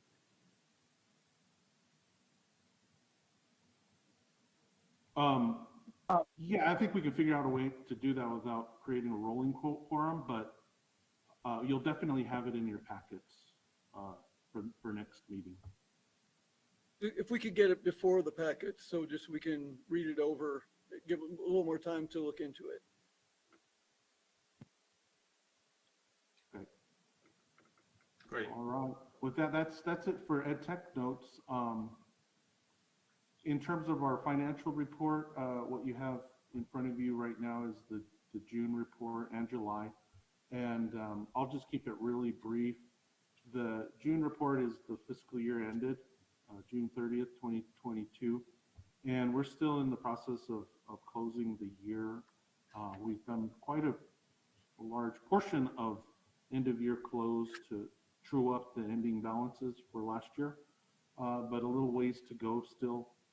We're working with our auditors right now on auditing the prior fiscal year FY22, and so that's always a lot of work, and that's in addition to all of the chess work that the finance staff are focused on right now. So it's been super duper busy. But with that, the good news with FY22, the main thing for me really is to be able to let the board know that we stayed within our budget. We didn't have a budget overage. That's like the number one thing that we're trying to achieve in terms of living within our resources and the plan and the budget the board approves, as well as budget adjustments in that prior year. So we met our budget obligations, and financially the college is in really good standing and really good health financially. Really, I'm comfortable with having that view of the long-term financial stability of the college being in place and structured enough to where we have good future stability for the college in this area of finance. So with that, the only weird thing that really came in was that the local mill levy stayed flat from year to year. So you heard Regina talk about the increases in assessed valuation and all of that. But for last fiscal year, the mill levy ended up being flat from fiscal year 21 to fiscal year 22 and totaled $21.7 million. That was a bit of a surprise because we had thought we would be achieving at least a 2 to 3% change there. A lot of that is probably due to folks not being able to pay on their property tax bills, which we were a bit worried about. But again, it's a bit flat. The other thing is there was a lot of construction last year. However, the owners of the property, they don't pay taxes until the new construction's put onto the rolls of assessed property and tax rolls. And so we might be seeing that occur this year, where a lot of that last year construction comes onto the rolls this year, and we have the increase in our revenue that's generated from that. So I think that's what's going to happen, but it's something that we have to just keep a close eye on through this next year with that. And then on the July report, July's so early that there's nothing that really stands out as out of the ordinary. The activity in terms of the actual charges, the revenues received and expenses, they're all within what is considered normal for July. It's such an early month that there's not a lot of trending to even be able to kind of make any sense out of at this point in the fiscal year. So stay tuned for that. But good news is the college is in good financial health. Any questions on that?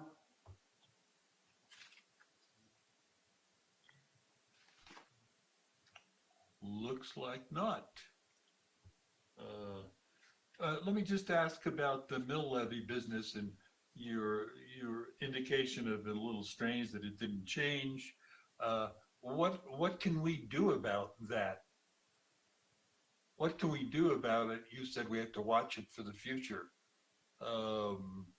If it doesn't change, when we receive the revenues, right? You know, we receive these revenues really twice a year. In terms of the majority of those cash infusions and revenue, and so we just need to pay close attention to that as we receive those revenues coming in December, January, February. So we have to pay close attention, because if they are less than we expected, that's correct. And we have to do something else. Yeah. So for last fiscal year, our mill levy revenue didn't hit the anticipated budget amount that we had planned. Right. And so, you know, that could happen again. The good news is they're not going down, and we have a lot of reasons and rationale to expect the mill levy to go up from what we received this year. Anyway, there's been, as we know, there's been a lot of construction in the county occurring last year, and I think a lot of that will actually be put onto the tax rolls this year, and we'll start seeing people pay property taxes on that new construction. And new construction always gives us more revenue than existing construction too. So I see. That's another promising thing. I think we're also seeing that the economy is getting better, at least nationally. So it's another good kind of thing that gives us more confidence there. But yeah, it was just a real anomaly that last year we just saw that mill levy revenue stayed flat. Don't know why, right. But just very odd. The good news is we came in within our budget, right. And this is why we also do try our best to budget a bit on the conservative side in order to avoid, you know, revenues not coming in. The real thing with the mill levy is that that's the biggest source of revenue to our college. So to miss the mark on that could really create disruptions in that area of our revenue. So, that's just why I wanted to point that out to the board. Good. But things look good. The cash reserve requirement is very helpful for this, and so again, we have a lot of things in place for good financial stability of the college. Okay, thank you, Nick. Zuby. Yeah, I wanted to say, I think there's reason for optimism. I mean, when people don't pay their property tax, it stands as a lien on the property and has to get paid at sale. So I think anyone who is behind in their property taxes, that money will eventually come in. And it's obvious there's a lot of construction going on, so it's just a matter of when that comes online. But I think any money we didn't get that we expected will come in eventually. So I think we have that is the most reliable part of our funding source, and I think we can feel confident in the projections. Thanks for that. Okay. We do need a vote to approve the financial report. Okay, any other comments or questions? If not, do I hear a vote to a motion to approve the financial report? I move we approve the financials. Second. Okay. Second. All in favor? Indicate by saying aye. Aye. Okay. Unanimously approved. Thank you very much. Thank you. Zuby, did you have another? No. Okay. Okay. So Nick, do you have something else you are doing? Or is that it? That's it. I think Laura's up next. You're being short-winded today. How about that? Isn't that nice? Okay, so I think Laura Mulry is going to talk to us about proposed policy review schedule for this year and next year. Ms. Mulry, thank you. Good afternoon, Chair Gamble, members of the board, President Rowley. Let's talk policies. I think that must be the second most exciting topic after finance, right? That's right. Thank you for the opportunity to present the proposed policy review schedule. If Audrey or Mason could bring that schedule up, that would be great. If not, you should have it in front of you. Every August, I present to the governing board for your consideration a proposed schedule for the policies that will be reviewed this coming year. To develop the schedule, I consult with each of the policy owners to determine what their priorities are and what they need reviewed and considered and presented to you for consideration in each of their areas of responsibility. So what you see in the proposed schedule is a result of those conversations, and it was also reviewed by our legal counsel. Of course, over the course of the year, it's possible that something will come up and we may need to add or adjust the schedule, but we'll let you know as soon as we are aware of that need. Does anyone have any questions? What I'm looking at looks like more of a list of who is responsible for what, which policies. It doesn't look like a schedule. So that's the schedule for the year. We don't have dates on it. We don't usually propose the dates because they go through shared governance, and I have to schedule those with each of the governance groups. It's just to let you all know these are the policies that will go through shared governance and then come to you for consideration during the coming months through next spring and early summer. And if I'm interested in reviewing some of the policies in the section 1, how do I go about getting those on the agenda?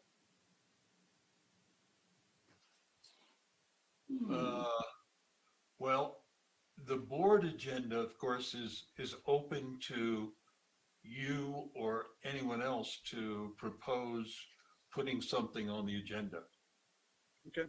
the board agenda. Yeah.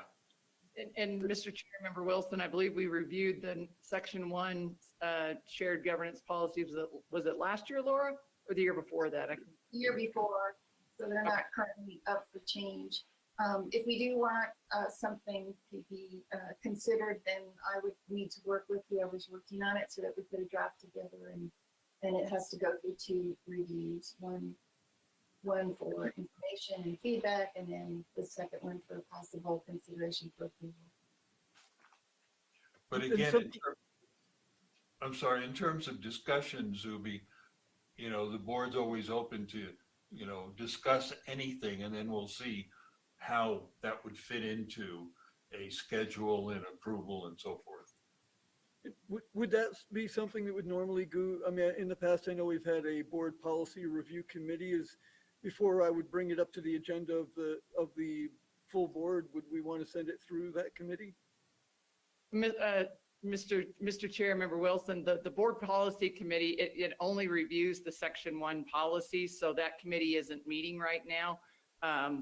It doesn't review the other policy, any of the other policies. Those are management policies. So if you wanted to do that, we could certainly, get a couple of people who are interested in working on that with Laura and move ahead with that. Thank you. So if you'll just let me, Laura know and me know, and we can do that. Okay. Laura, anything else you're going to share with us? If there are no more questions or comments, I would like to respectfully request the board's consideration and a motion to hopefully approve the schedule. Okay. Yeah, Chair Campbell, this is Member Pugh. I do have a question for Laura, if that's okay. Please. Yeah, so Laura, I'm a little bit surprised at how many policies are on this list. It's the schedule to be effective seems like you'd have to do almost 2 a month or more, right? And keep them moving. Is that more aggressive than in the past, or have you always had this many every year? Member Pugh and members of the board, we actually have had more than this group in the past. We did get behind on our policy review due to multiple factors, including COVID. But we, that's why I worked closely with the policy owners so that they would be comfortable. And in some cases, the policies are interrelated, and so they can be presented together. In some cases, it's a legal requirement, so the language isn't deeply changed. It's just something that is required by law. So we feel comfortable with this. The policy owners have felt comfortable at the moment with this amount. So we're moving, we're pretty confident that we can get through it. Of course, a lot depends on getting through shared governance and presenting to the different governance groups and getting their feedback. And so hopefully all of that will go smoothly. We're starting out optimistically. Okay, so if I am hearing correct, then you're saying you feel comfortable with this list and that you can accomplish it within the next year. That's what you're hearing from me. And should there, should something happen and we can't get to all of it, as long as I keep you informed, then we're okay. Okay. It just seemed ambitious, but I might be the norm. In the past, truly, this is a smaller list. Okay. Mr. Chair, Member Pugh. So one of the things that Laura and I have worked with everybody on in terms of this schedule, because I agree with you, I think it looks extremely ambitious, and it is cut back from what it is sometimes because there was kind of an unwritten rule that policies needed to be reviewed so consistently. And some of these are policies that really, well, probably in my view, shouldn't even be policies, but that's another issue. But So what we've done is we've prioritized things that we really know need to be reviewed. So there are plenty of policies that, you know, they're fine. They don't really, they just kind of describe the, you know, a process that we have. But anything that really does need to be reviewed because we know that it's out of date, or as Laura said, there are some federal compliance things that we have to change in this upcoming year to update our policy to meet the requirements from the federal government, then those have to be on that schedule. And so we're really starting with the ones that we really think need to be changed. And then if we can get to the others, that'd be great. Okay. All right. Thank you. So the dress policies for board members needs to be changed. Does it? Yes, it does. Because the men will no longer wear top hats. I would like to ask for a motion. Oh, yes, Matt, ask one more question. please. So I know when we went over the review of the board and the president, we felt that the rubrics needed to be worked on. Is that something that we would work on as a part of policy, or is that a separate process? Actually, yeah, I don't know. I think it's up to you, but I did work with George and Member Sullivan when he was on the board to revise those. They were revised within the past couple of years. So however you want, I'm happy to help again. However you want to proceed with that, it's fine with me. I think we wanted to change there was something about the dress and grooming of the president that we didn't think should be in the.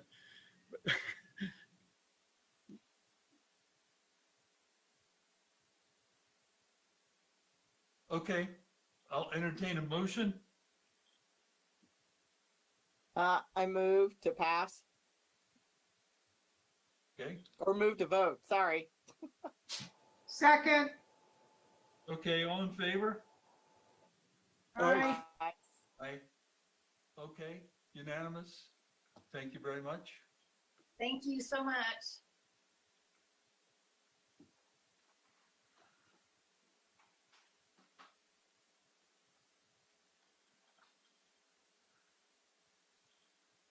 Okay, now we have the approval of the HED research and public service projects. And Miss White is going to, Laura, you're going to address that point. The floor is yours. Thank you. Good afternoon, members of the board, President Rowley and Chairman. I was a little nervous when I do these things, so I apologize in advance if I stumble a little. I do have a PowerPoint, and you guys, of course, have the larger format of the packet that we submitted to Audrey. So you have all of the details. My PowerPoint will be short. We do have all the members that are over these programs are present and can answer questions at the end of the PowerPoint presentation if you have any, okay? Audrey, do you have the PowerPoint or do I need to share my screen? Okay.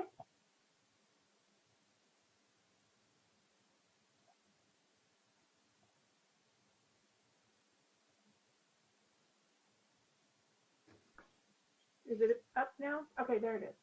Yep. So of course for fiscal year research public fiscal year 24, we have the same programs that we put in for last year. So SFCC line, we have nursing expansion, the firstborn program, teacher education expansion, and emergency medical services. They were on the same packet last year, so those are all the same programs again this year. Their amounts have increased some. Each project will address the needs of students, clients, faculty, and staff. The projects that had increases were, I want to say, SBDC, teacher expansion, I believe, was pretty consistent from last year, not a large increase. And I know the emergency medical services, there was no increase there either. There is an increase with the firstborn with her request. Of course, the RPSP applications are all due September 15th. So we were very eager to get them before the board because this is an action item. They will hold the hearings in October to review these applications, and our program specific people will all be present at that meeting to present their projects and discuss with HED at that time. We have all of these have to be considered. They have to go before the executive and legislators, in this session, because if they're not there, they make note of that and then they don't get approved for the next session. So we're trying to make sure we get all of these submitted. I understand this is a pretty annual process for you guys. You see this information at least once a year. I am happy to answer questions that I can, or of course, like I said, we do have all of the program directors are here and can answer specific questions related to their program. Any questions? Questions, comments?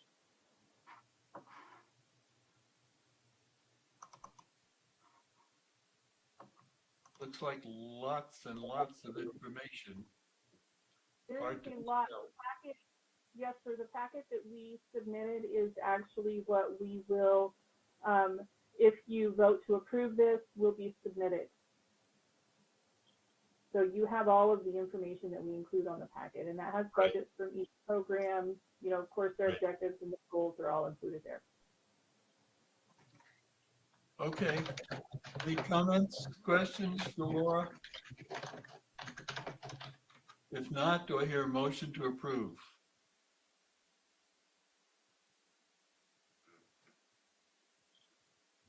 I move to approve. Second?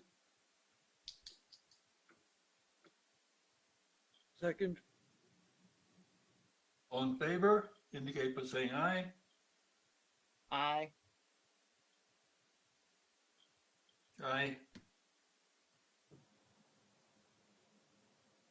That's two of us. I'd like to abstain on this one. Okay. Linda? You still there?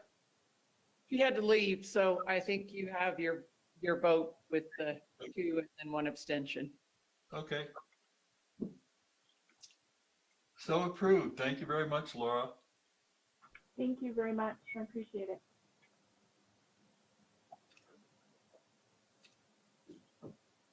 Okay, now we move to some information items.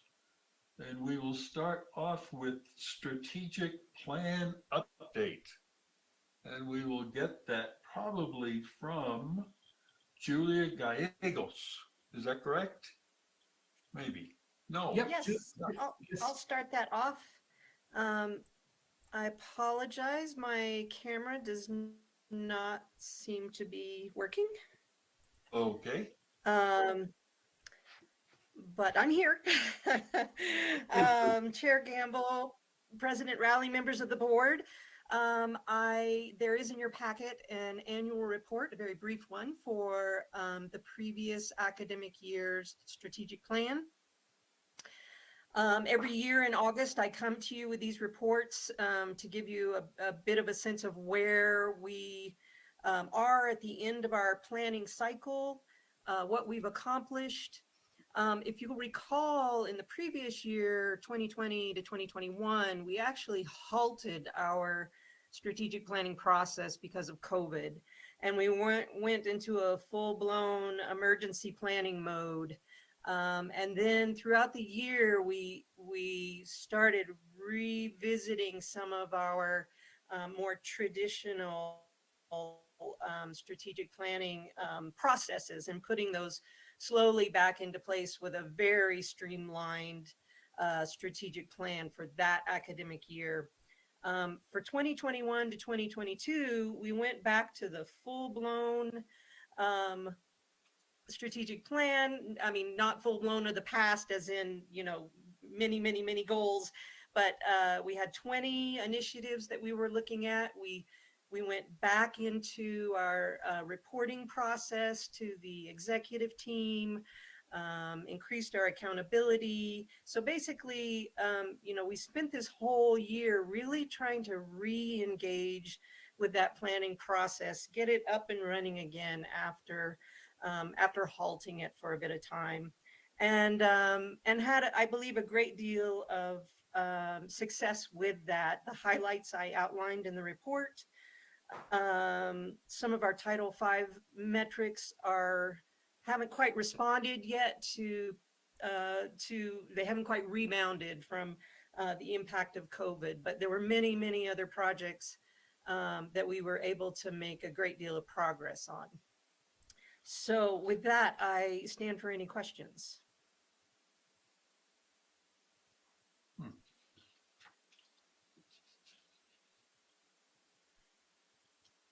I'm wondering, when I look at the strategic plan, there's the section on ensuring the sustainability of our programs. And I'm wondering, is the sustainability of the campus and a commitment to climate change activities, are they no longer part of the strategic plan? Because I'm not seeing them as a part of that. Sustainability at one time was primarily focused on that. And I've seen over the years where it's drifted towards sustainability of programs and not reviewing our plant or our carbon footprint and things of that nature, our water consumption, our disposal of waste, all those sorts of things. Are they no longer part of our strategic plan, or I'm just not seeing them in there anywhere? Member Wilson, you're correct that we have moved away from that in some ways. I would say that has been primarily from the impact of the pandemic, that we've really focused on the sustainability of the college itself and ensuring that we're able to make it through the pandemic financially, making sure that our programs are in good health, that we're prepared for emergency situations. And so you're correct. In the past, there was more of a focus on the physical plant and climate control, climate change. And I believe that's something that we could discuss moving forward, revisiting some of those activities that we had in the plan in the past. I just know I get a lot of questions in the community about that and what our status is and where we're going. And I'd like to see us at least be collecting data to see, so that I have something I can answer to my constituents about how we are doing.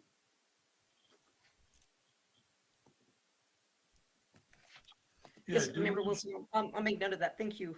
I mean, I wonder, do we have, the strategic plan is not everything about the college, is it?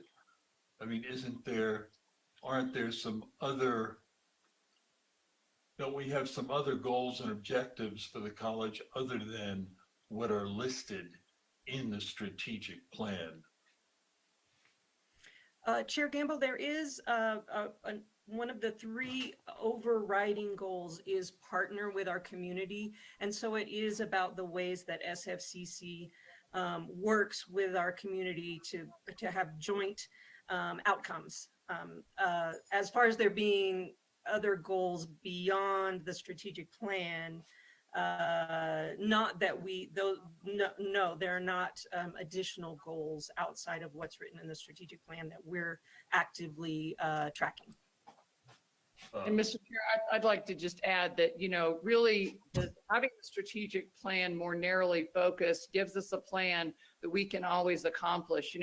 We have strategically narrowed down the number of initiatives on that plan to fewer initiatives that we can actually accomplish and to prioritize the things that we think are truly important. In previous years, we had some strategic plans that, it kind of looked like everybody who wanted anything on there got it on there.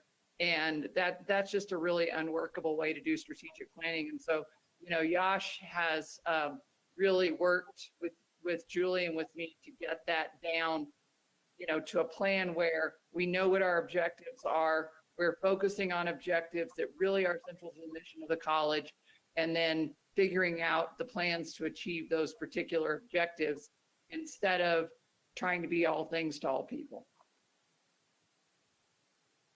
Right.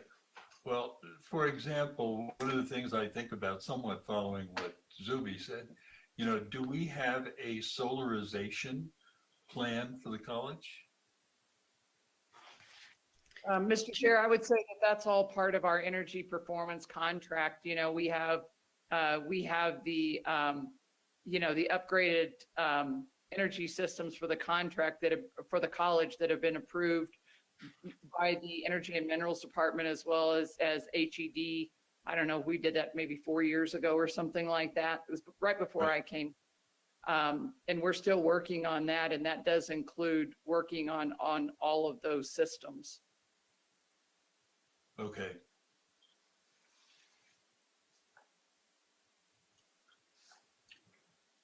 Okay. Follow up, any other questions for Julia regarding this report for 21-22?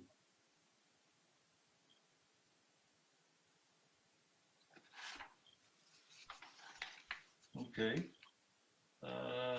Thank you very much.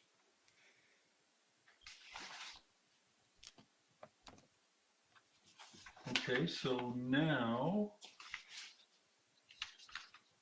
we're doing the strategic plan overview, and Yash, are you going to do that?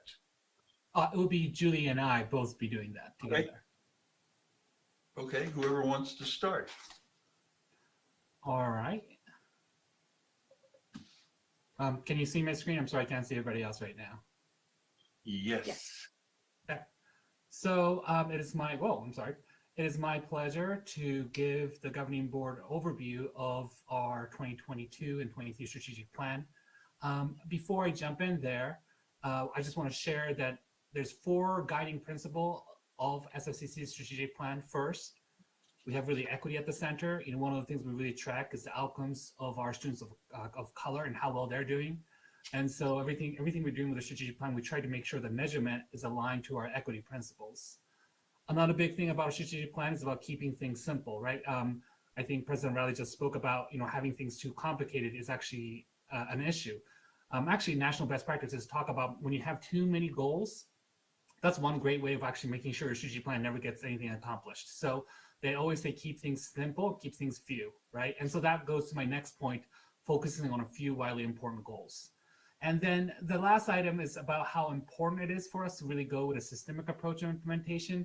Many organizations come up with a beautiful strategic plan and then it sits in the shelf. That is not the case for SFCC. Every 2 weeks, the strategic planning action plan leads shares this information to the executive team about the progress they're making. This is a plan and a guide plans, guiding schedule sort of the groups comes up with together. So it's a really cross-functional team that comes up and develop the plan about how this is going to be implemented over the next year.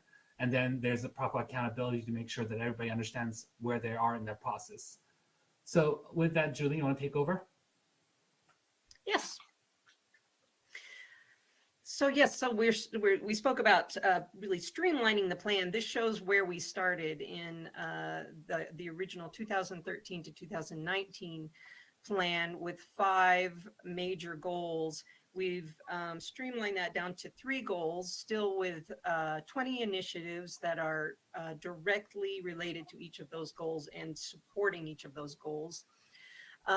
We also originally, with the 2013 to 2019 plan, we had somewhere around 100 initiatives that we were trying to track. And so this, again, speaks to that idea of there's just more on our plate than we could do. And so we very successfully streamlined that down to, tends to be around 20 initiatives that we're focusing on and tracking actively with regular check-in meetings at executive team.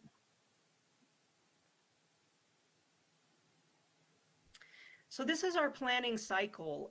It's a small, but hopefully you can see in the copy that's in your packet. This is how we proceed through our planning cycle each year.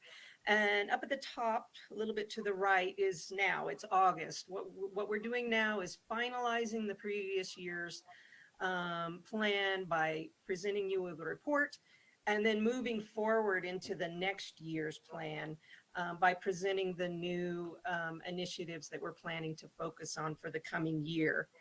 And then if you move around to the right, the fall semester is spent bringing action plans for each of the initiatives that have been developed by cross-departmental teams in many cases, bringing those to executive team. This increases accountability, make sure that we're making regular progress on each of these initiatives and reporting it back to leadership. We continue this to the end of the semester. In December, we do kind of an update process to make sure we're on track, make any adjustments to the action plans that we may need to make at that point. And then we continue throughout the spring semester, taking those reports to executive team. And then as you get around the bottom and start moving back up again on the left-hand side, in May, we're really wrapping up the year's work and beginning to do data analysis, beginning to see where we made substantial progress, where we did not, what some of the pitfalls were. And then we start to look at the next year's plans, the next year's initiatives that we'll be focusing on, and developing the action plans around those initiatives. So that's the cycle that we're continuing in each year. So that looks more or less simple. Chair Gamble, it's more or less simple. Yeah, we try to keep this process very, everyone has a lot on their plate, everyone's busy, but we try to really emphasize that these are the things that have been identified as the top priorities. These are the things that need our focus, but also make it a very accessible process for people, not overly tedious.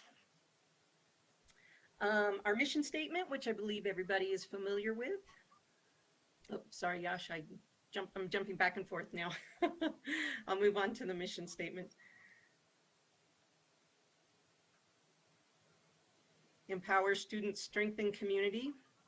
Nice and short and simple, and everyone thinks something that everyone can remember, and yet very powerful, and really speaks to what we're doing every day at the college. Yeah. The issue is to indeed narrow it down to things, specific initiatives. Yes. So I mentioned we have the three overriding goals. The first is support our students. We have a number of initiatives that are intended to support our students. Many of them you'll see are Title V initiatives. We also have throughout the plan many initiatives that are directly related to the president's priorities, which were generated by the governing board.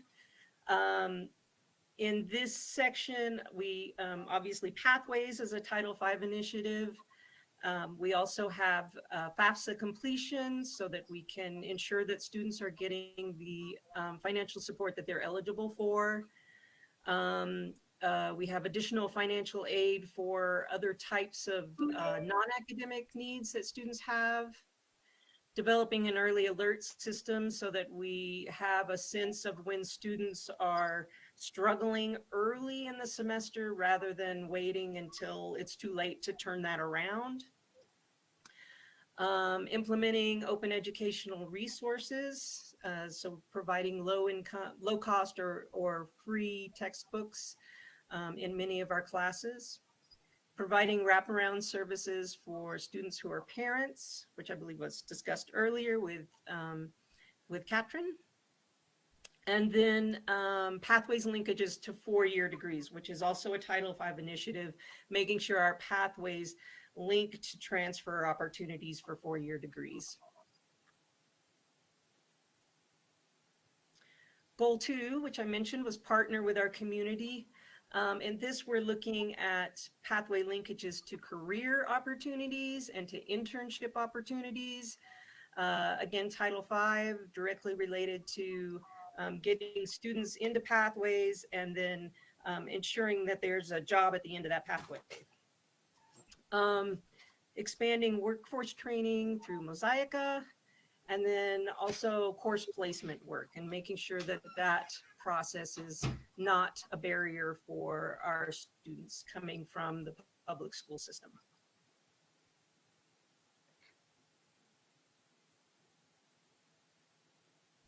Goal 3, build our college capacity. This is a big one. As you can see, again, a lot of Title V initiatives in here, particularly around the first two around professional development. Through Title V, we're continuing to offer professional development opportunities for faculty and staff around cultural awareness, online teaching, and the plan is to move on into high flex teaching and making those opportunities available. Moving select degrees and certificates online, redesigning course scheduling and making sure that the pathways needs through course scheduling are being met, continuing to implement the CHESS Shared Services Project,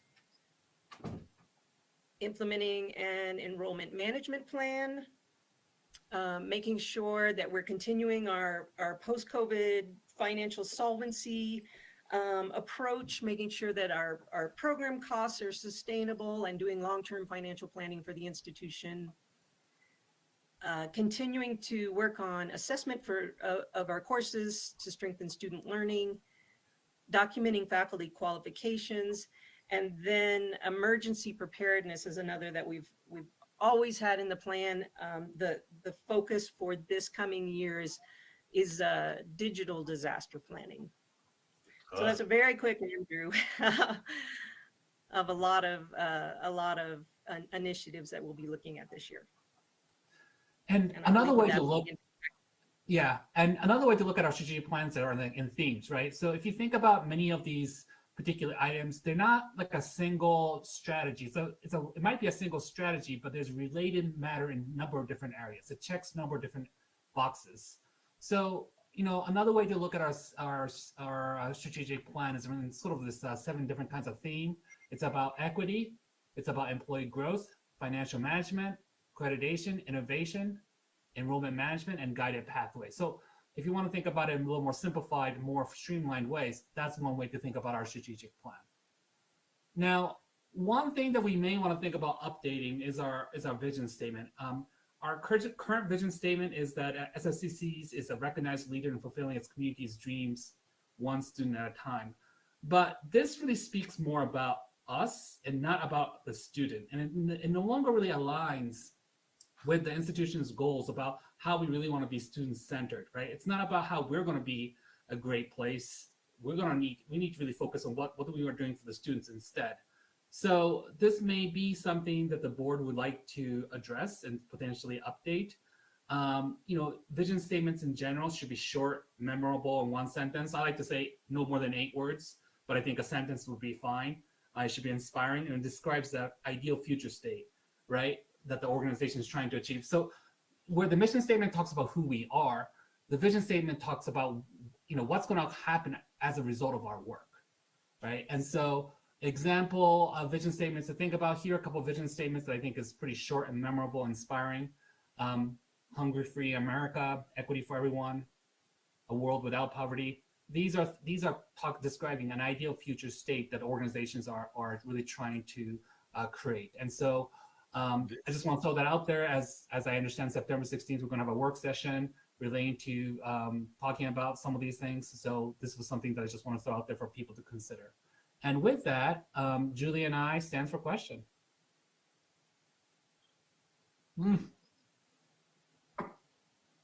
Yeah. I guess I have one question, and that is, in that cycle of the process, is there a place in which the board has a role of reviewing and determining whether we're on the right track? I mean, we're the ones that have the fiduciary responsibility to our community to be doing what is in their best interest.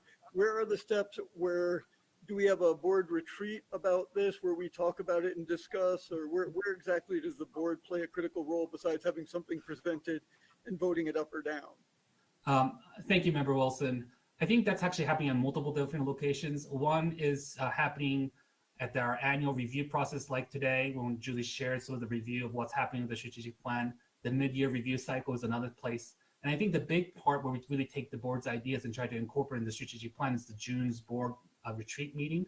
That's when, you know, one of the changes we made to our strategic plan was coming out of that board retreat where people were talking about what they want to see in the strategic plan. So we took that advice, we took that feedback, we saw what was the president's goals, and then we put that in our current strategic plan.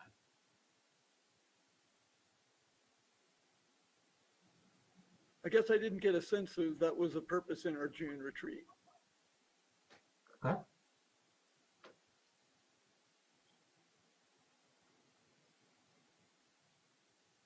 I guess the other thing I'd like to say, I mean, I think in terms of processes, I think that this looks like a process to me, and I'm just being very blunt and honest, that is designed to figure out how we can create goals that are achievable.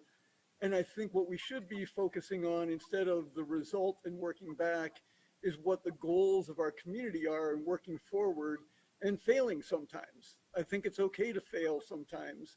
And I think the important thing is that the goals and aspirations of our community are represented, and that we're monitoring how we're doing on achieving those goals. I think we are probably the only governmental institution in Santa Fe County that doesn't have a major focus on climate change and environmental impact, and probably the only major employer who doesn't have that written in some sort of a plan that they're assessing and following. And I find that embarrassing personally. I think that we need to look at that as 2022 on a federal level, on a state level, and in every other governmental institution. That seems to be a really major focus. And I think we need to get back to looking at that. And whether or not we're doing well, I think the board should look every year and say, oh, wow, our carbon footprints got worse this year. Are we succeeding? Not just processes that we're working on, but actually assessing the results, and whether, you know, and having key indicators that we assess and then look and say, hey, we're not doing that well. Maybe we need to look at that. So that's how I feel, as though we're, especially within the environmental, that we've kind of abandoned that. And I think if we looked at KPIs, we would find that we are consuming a great deal more water than we were 10 years ago, that we're consuming a great deal more energy than we were 10 years ago, and that we're throwing away more garbage and disposing of things more than we were 10 years ago. So I think we're really going backwards, and I think that our community expects more from us. Well, I think, Zuby, you're raising a lot of interesting questions. And I think that we have to remember, first of all, that our primary role is education. So we are not stewards, we're not primarily stewards of the land. We are, you know, as citizens, as members of the community, we certainly are a part of that. But our strategic plan is primarily to achieve our educational goals, some of which, in fact, are environmental, as you well know. But the other questions you raise about to what extent are we contributing to the carbon footprint, very, very important question. I don't know that it's a part of our strategic plan. It was kind of, in part, was the question I was raising earlier, you know, about solarization. You know, do we have a solarization plan? Well, we could, you know, along with that, we could ask those precise questions, I think, that you are raising regarding our consumption of water and so forth. Now, exactly where that fits in our planning, I'm not certain. Mr. Chair, if I could, you know, I think having some sustainability goals makes a lot of sense. And I think that we have, as Julie, correctly pointed out, our campus was almost closed for 2 years. And so I think if you look back at how we did on those things during those 2 years, they'll be unrealistically high. Our markers would be good because no one was there consuming water and things like that. A few people, certainly, way off of what our norm is. So there are a couple of things to consider. And I think that the starting place is to look at our energy performance contract. So we have agreed to this. We are very heavily financially invested in following that plan. We have, a lot, it's a multi-million-dollar contract where we are guaranteed savings on all of our energy systems by upgrading to more energy efficient mechanical systems. Now for us, a lot of that is a microgrid project that we have yet to launch because we run into some serious regulatory problems with PNM. And PNM said no one around here's ever done a project like that, so they're not real clear on what to do. And it's been a major roadblock. And I'm sure Nick could give you more excruciating detail about that because it's been hard to deal with.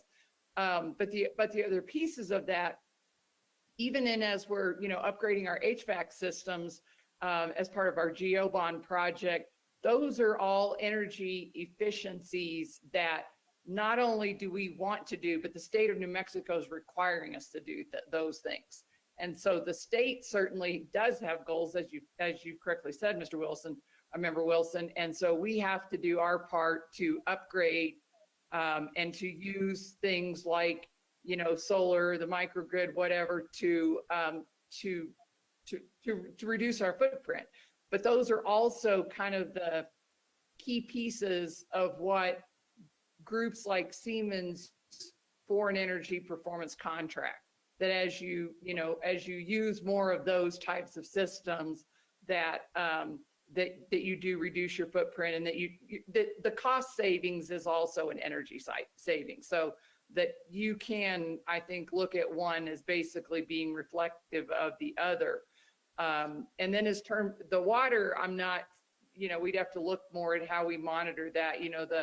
The project that we did a couple of years ago where we upgraded our system and removed our wastewater to the ranch lands wastewater treatment plant and decommissioned our own, that was also something that the county asked us to do, but required us to do.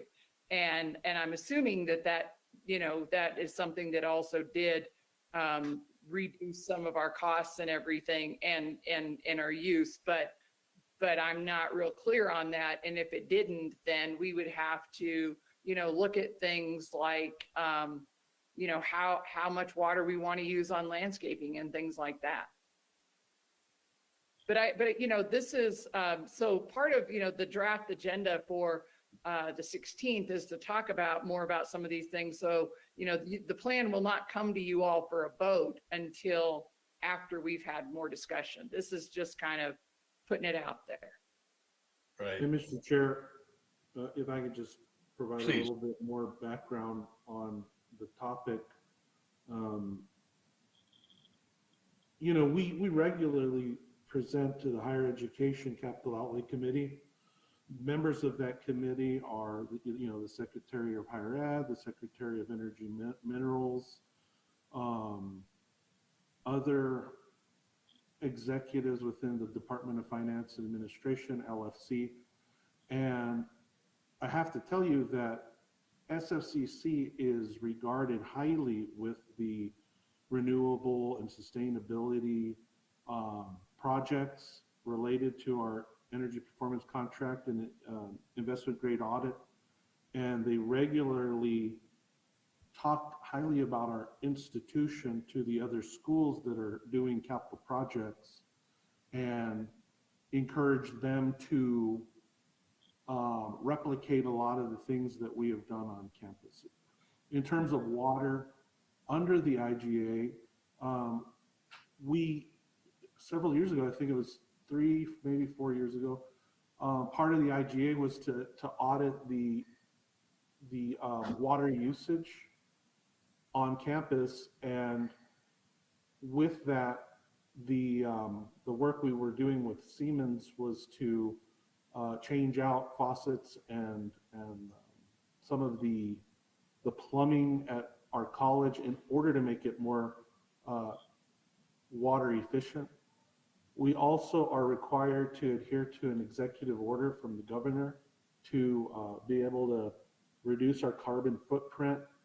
And, you know, as a state agency, all state agencies are required to do that, and we're involved with that. We regularly talk about that within our conversations with P&M.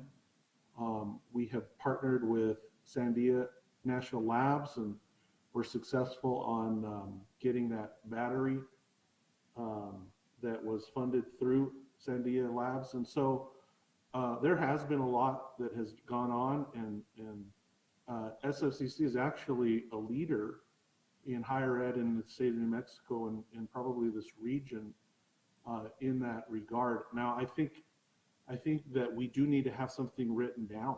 I don't think we have that clearly written down in terms of, you know, this is our priority in terms of renewable and requirements related to, you know, just simply the state requirements, and not only that, but federal requirements and our obligations therein. And this is what they are, and this is what we're doing, and this is, you know, where we want to go. So that, I think, does need to be part of the strategic plan. I don't know if we have it very well specified in that. So I think that could clear up a lot of the yeah, Nick, that's very helpful. Thank you very kindly for noting some of the things that we have been doing. And indeed, I think your final point, very critical, namely to have some ongoing record so we can see what we're doing in all of those areas. And whether or not, again, whether or not that's part of the strategic plan, I think is up to sort of discussion. It's certainly part of a plan of the college. I'm sure there are lots of things that are in the strategic plan and lots of things that are not in it. And again, that's to be discussed. Critical piece is to have it somehow recorded and a part of discussion and planning of the college. So. Chair, this is Jody. Please. Yeah, I agree with you. I think this is good discussion, especially for our upcoming workshop. I guess I would just ask, you know, we've had these audits, so we have some baselines, and then we have time periods that have passed since some of these baselines. I don't know if we can quantify exactly where we're at, but to that end, if we could quantify kind of where we were and where we are now, I think that would help enable the conversation and help us decide whether we think it needs to be in a strategic plan or it's already kind of been internalized into how we just do business on a daily basis. Yeah. So, agreed. And Mr. Chair and Member Pugh, and I just want to reiterate that the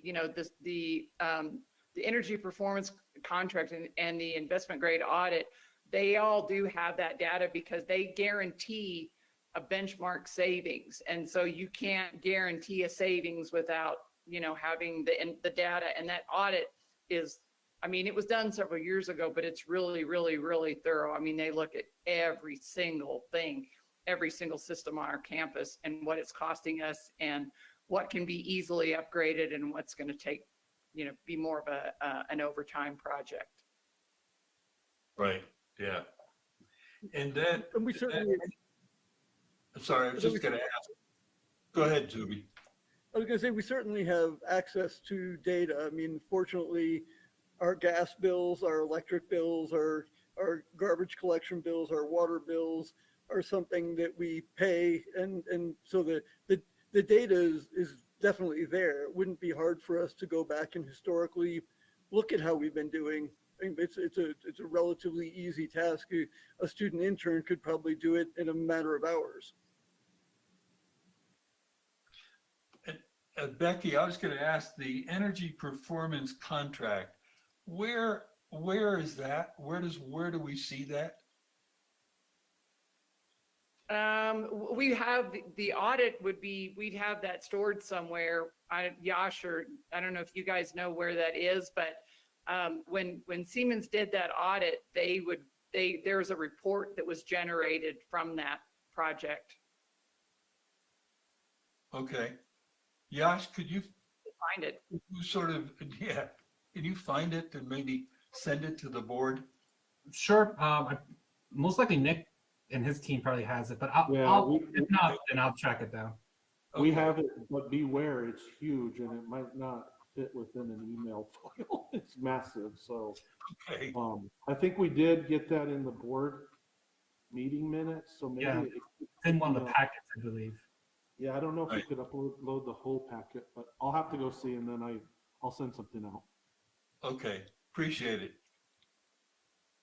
Yeah, Chair Gamble, I believe that we've not only had presentations on it, but they've done work all over the campus. So it is quite extensive. Right. Well, periodically, we just have to be reintroduced to materials that we've seen before. Yeah, well, this update on the strategic planning is impressive. And it's certainly quite a work agenda under each one of those initiatives. I can imagine the variety of things that could come up. And I don't know, is there intended a priority in each of those goals? Each of those goals actually have an action plan. So each of those goals already have a lead, multiple subgroups are formed, and people are working hard on it. So what I was asking was the action plan. So under build our college capacity, is 311, does that have a priority over 345? No, they're equal priority, right? We're not necessarily prioritizing which one goes on first because we expect all of them to be accomplished and successful, hopefully. At least do our best to be successful. Okay. Is that keeping it simple? It's keeping it simple within a small group, yes. When you look at it as a whole, sure, it might not look that way, but when you look at it just looking at those people who are just working on that thing, yeah, they're just working on one thing or two things. Okay. All right, very good. Any further comments and questions? And indeed, a lot of these questions and discussion are going to hopefully come up at our September 16th meeting. So anything further? Yash, Julia? On strategic planning? Thank you for the opportunity to present. Thank you. Thanks so much. Okay, where are we?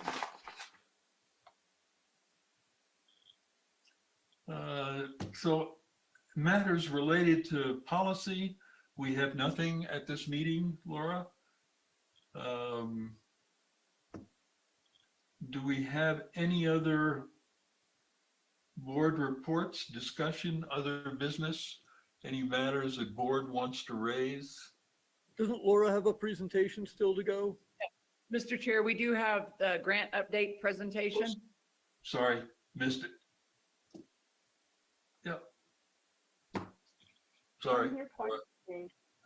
That's okay. This one is just information only. This one will just be the grants updates for kind of what's been happening since our last meeting. So it won't take much of your time, I promise. I just wanted to let you know where we were at and what new things we had applying. Can you see my screen okay? Yeah. Okay. So we have a couple of more grants that we're applying for. The Early Childhood Center of Excellence applied for an endowed faculty chair position for $175,000. I tentatively have good news. I saw something on the HEB site that this was actually awarded to us. I think that just came out yesterday or the day before. So I don't have an award letter yet, but good news. They've released it on their website. So hopefully we'll have an award letter with that soon.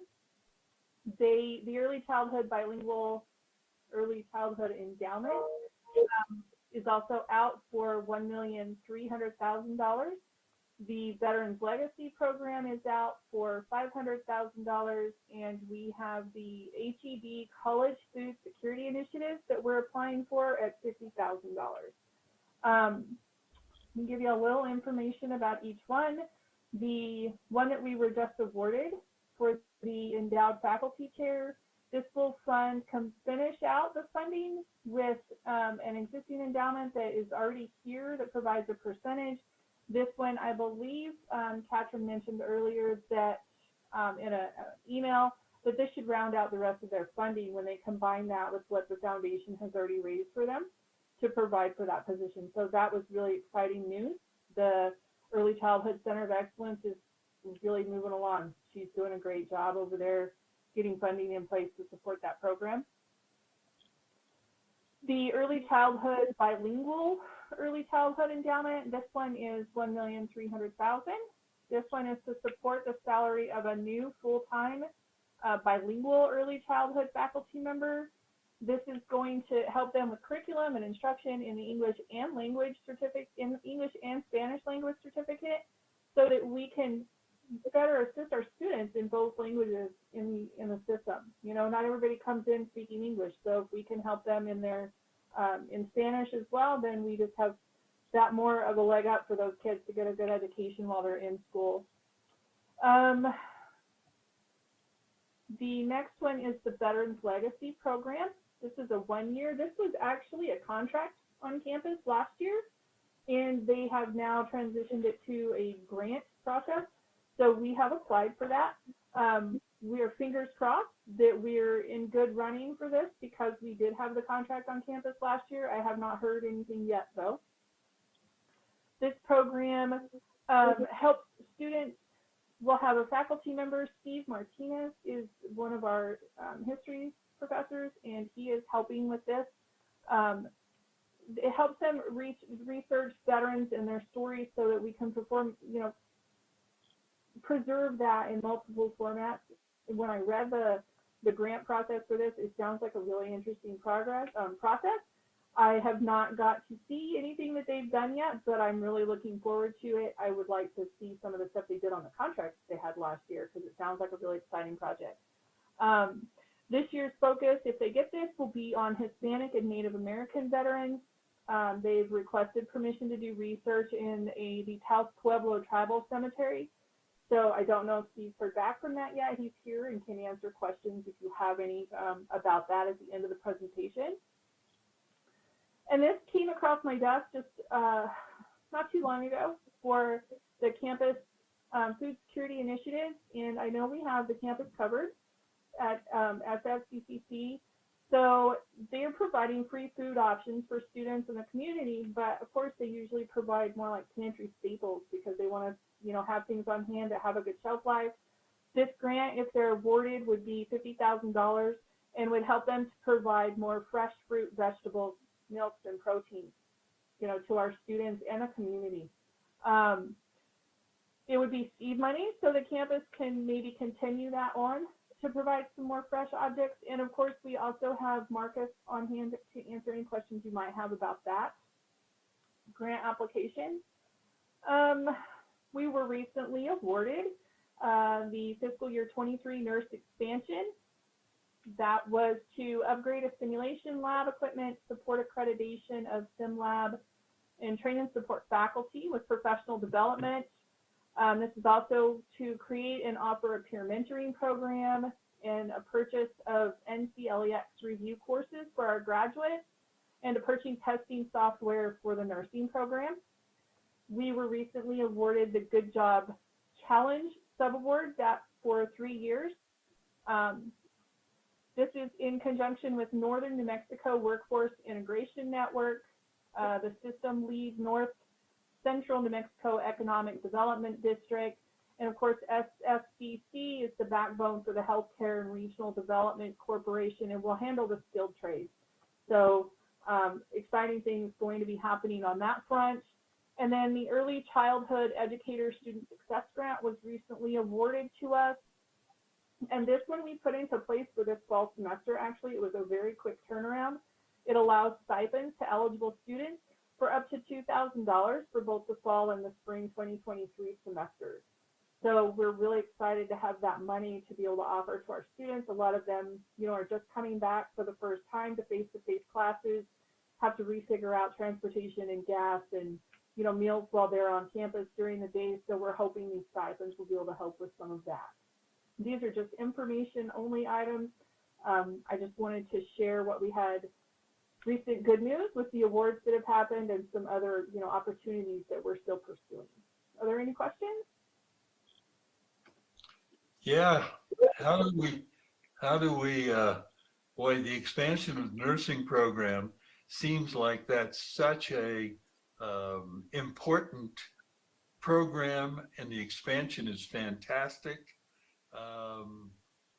And how are we going to find placements at Christus and the other hospital? There is Terry, and I will let her take that question. Thank you. I was expecting earlier to receive a few of these questions, but thank you. Thank you for your question, Chair Gamble, members of the board, President Rowley. Really, what we're looking at, George, with beefing up our sim lab is having opportunities, clinical opportunities in our simulation lab. Oh, wow. So instead of, or as a part of their clinical experience, they will have high acuity, low occurrence. So something they're not going to get to see a lot of. Right. That they're not going to get to wherever they're placed, in whatever hospital they're placed in. They'll be able to experience those situations in our simulation lab. And that's really one of the main reasons we wanted to. Our sim lab is aging out. There are a lot of things that need to be replaced. Right. If we can do this, we can absolutely utilize it to its fullest potential. And this is not limited to nursing. In my mind, this is all of our allied health programs. So yes, absolutely, we will be expanding nursing, but it's not limited to nursing. Right. And will it increase our capacity of training nurses within certain time period? Yes, we will be able to admit additional nursing students. Now, that doesn't mean we will not be minimizing or changing the amount of time to get through our program, but we can absolutely increase our admission capacity. Yes. Right. Oh, that's fantastic. Oh, I think it's really exciting. Although the thought of living less than a mile away and being on call 7 days a week, because I can see that happening. But it is an exciting time. Yes, sir. Yes. I agree. Any other questions or concerns? I don't hear any. Thank you very much, Terry.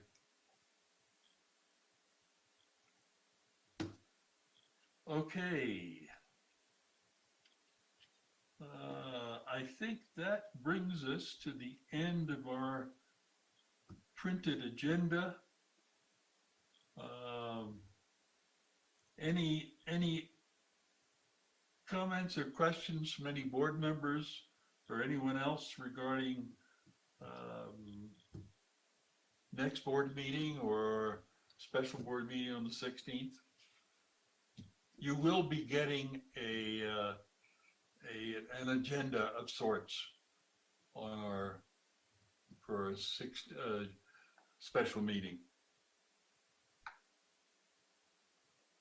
All right, Chairman Gamble, just one thing for me. I went back and looked through some of our agendas quickly, and it looks like last December we had a very short brief on the energy savings performance contract where they talk about the efficiencies and the money saved. So there's a short presentation there last December.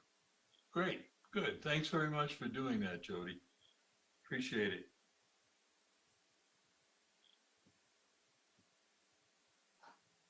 Okay, if there's no further business, I will entertain a motion to adjourn our meeting. So moved. Second. Okay, all in favor? Aye. Aye. Okay. Good job, everybody. We're an hour early.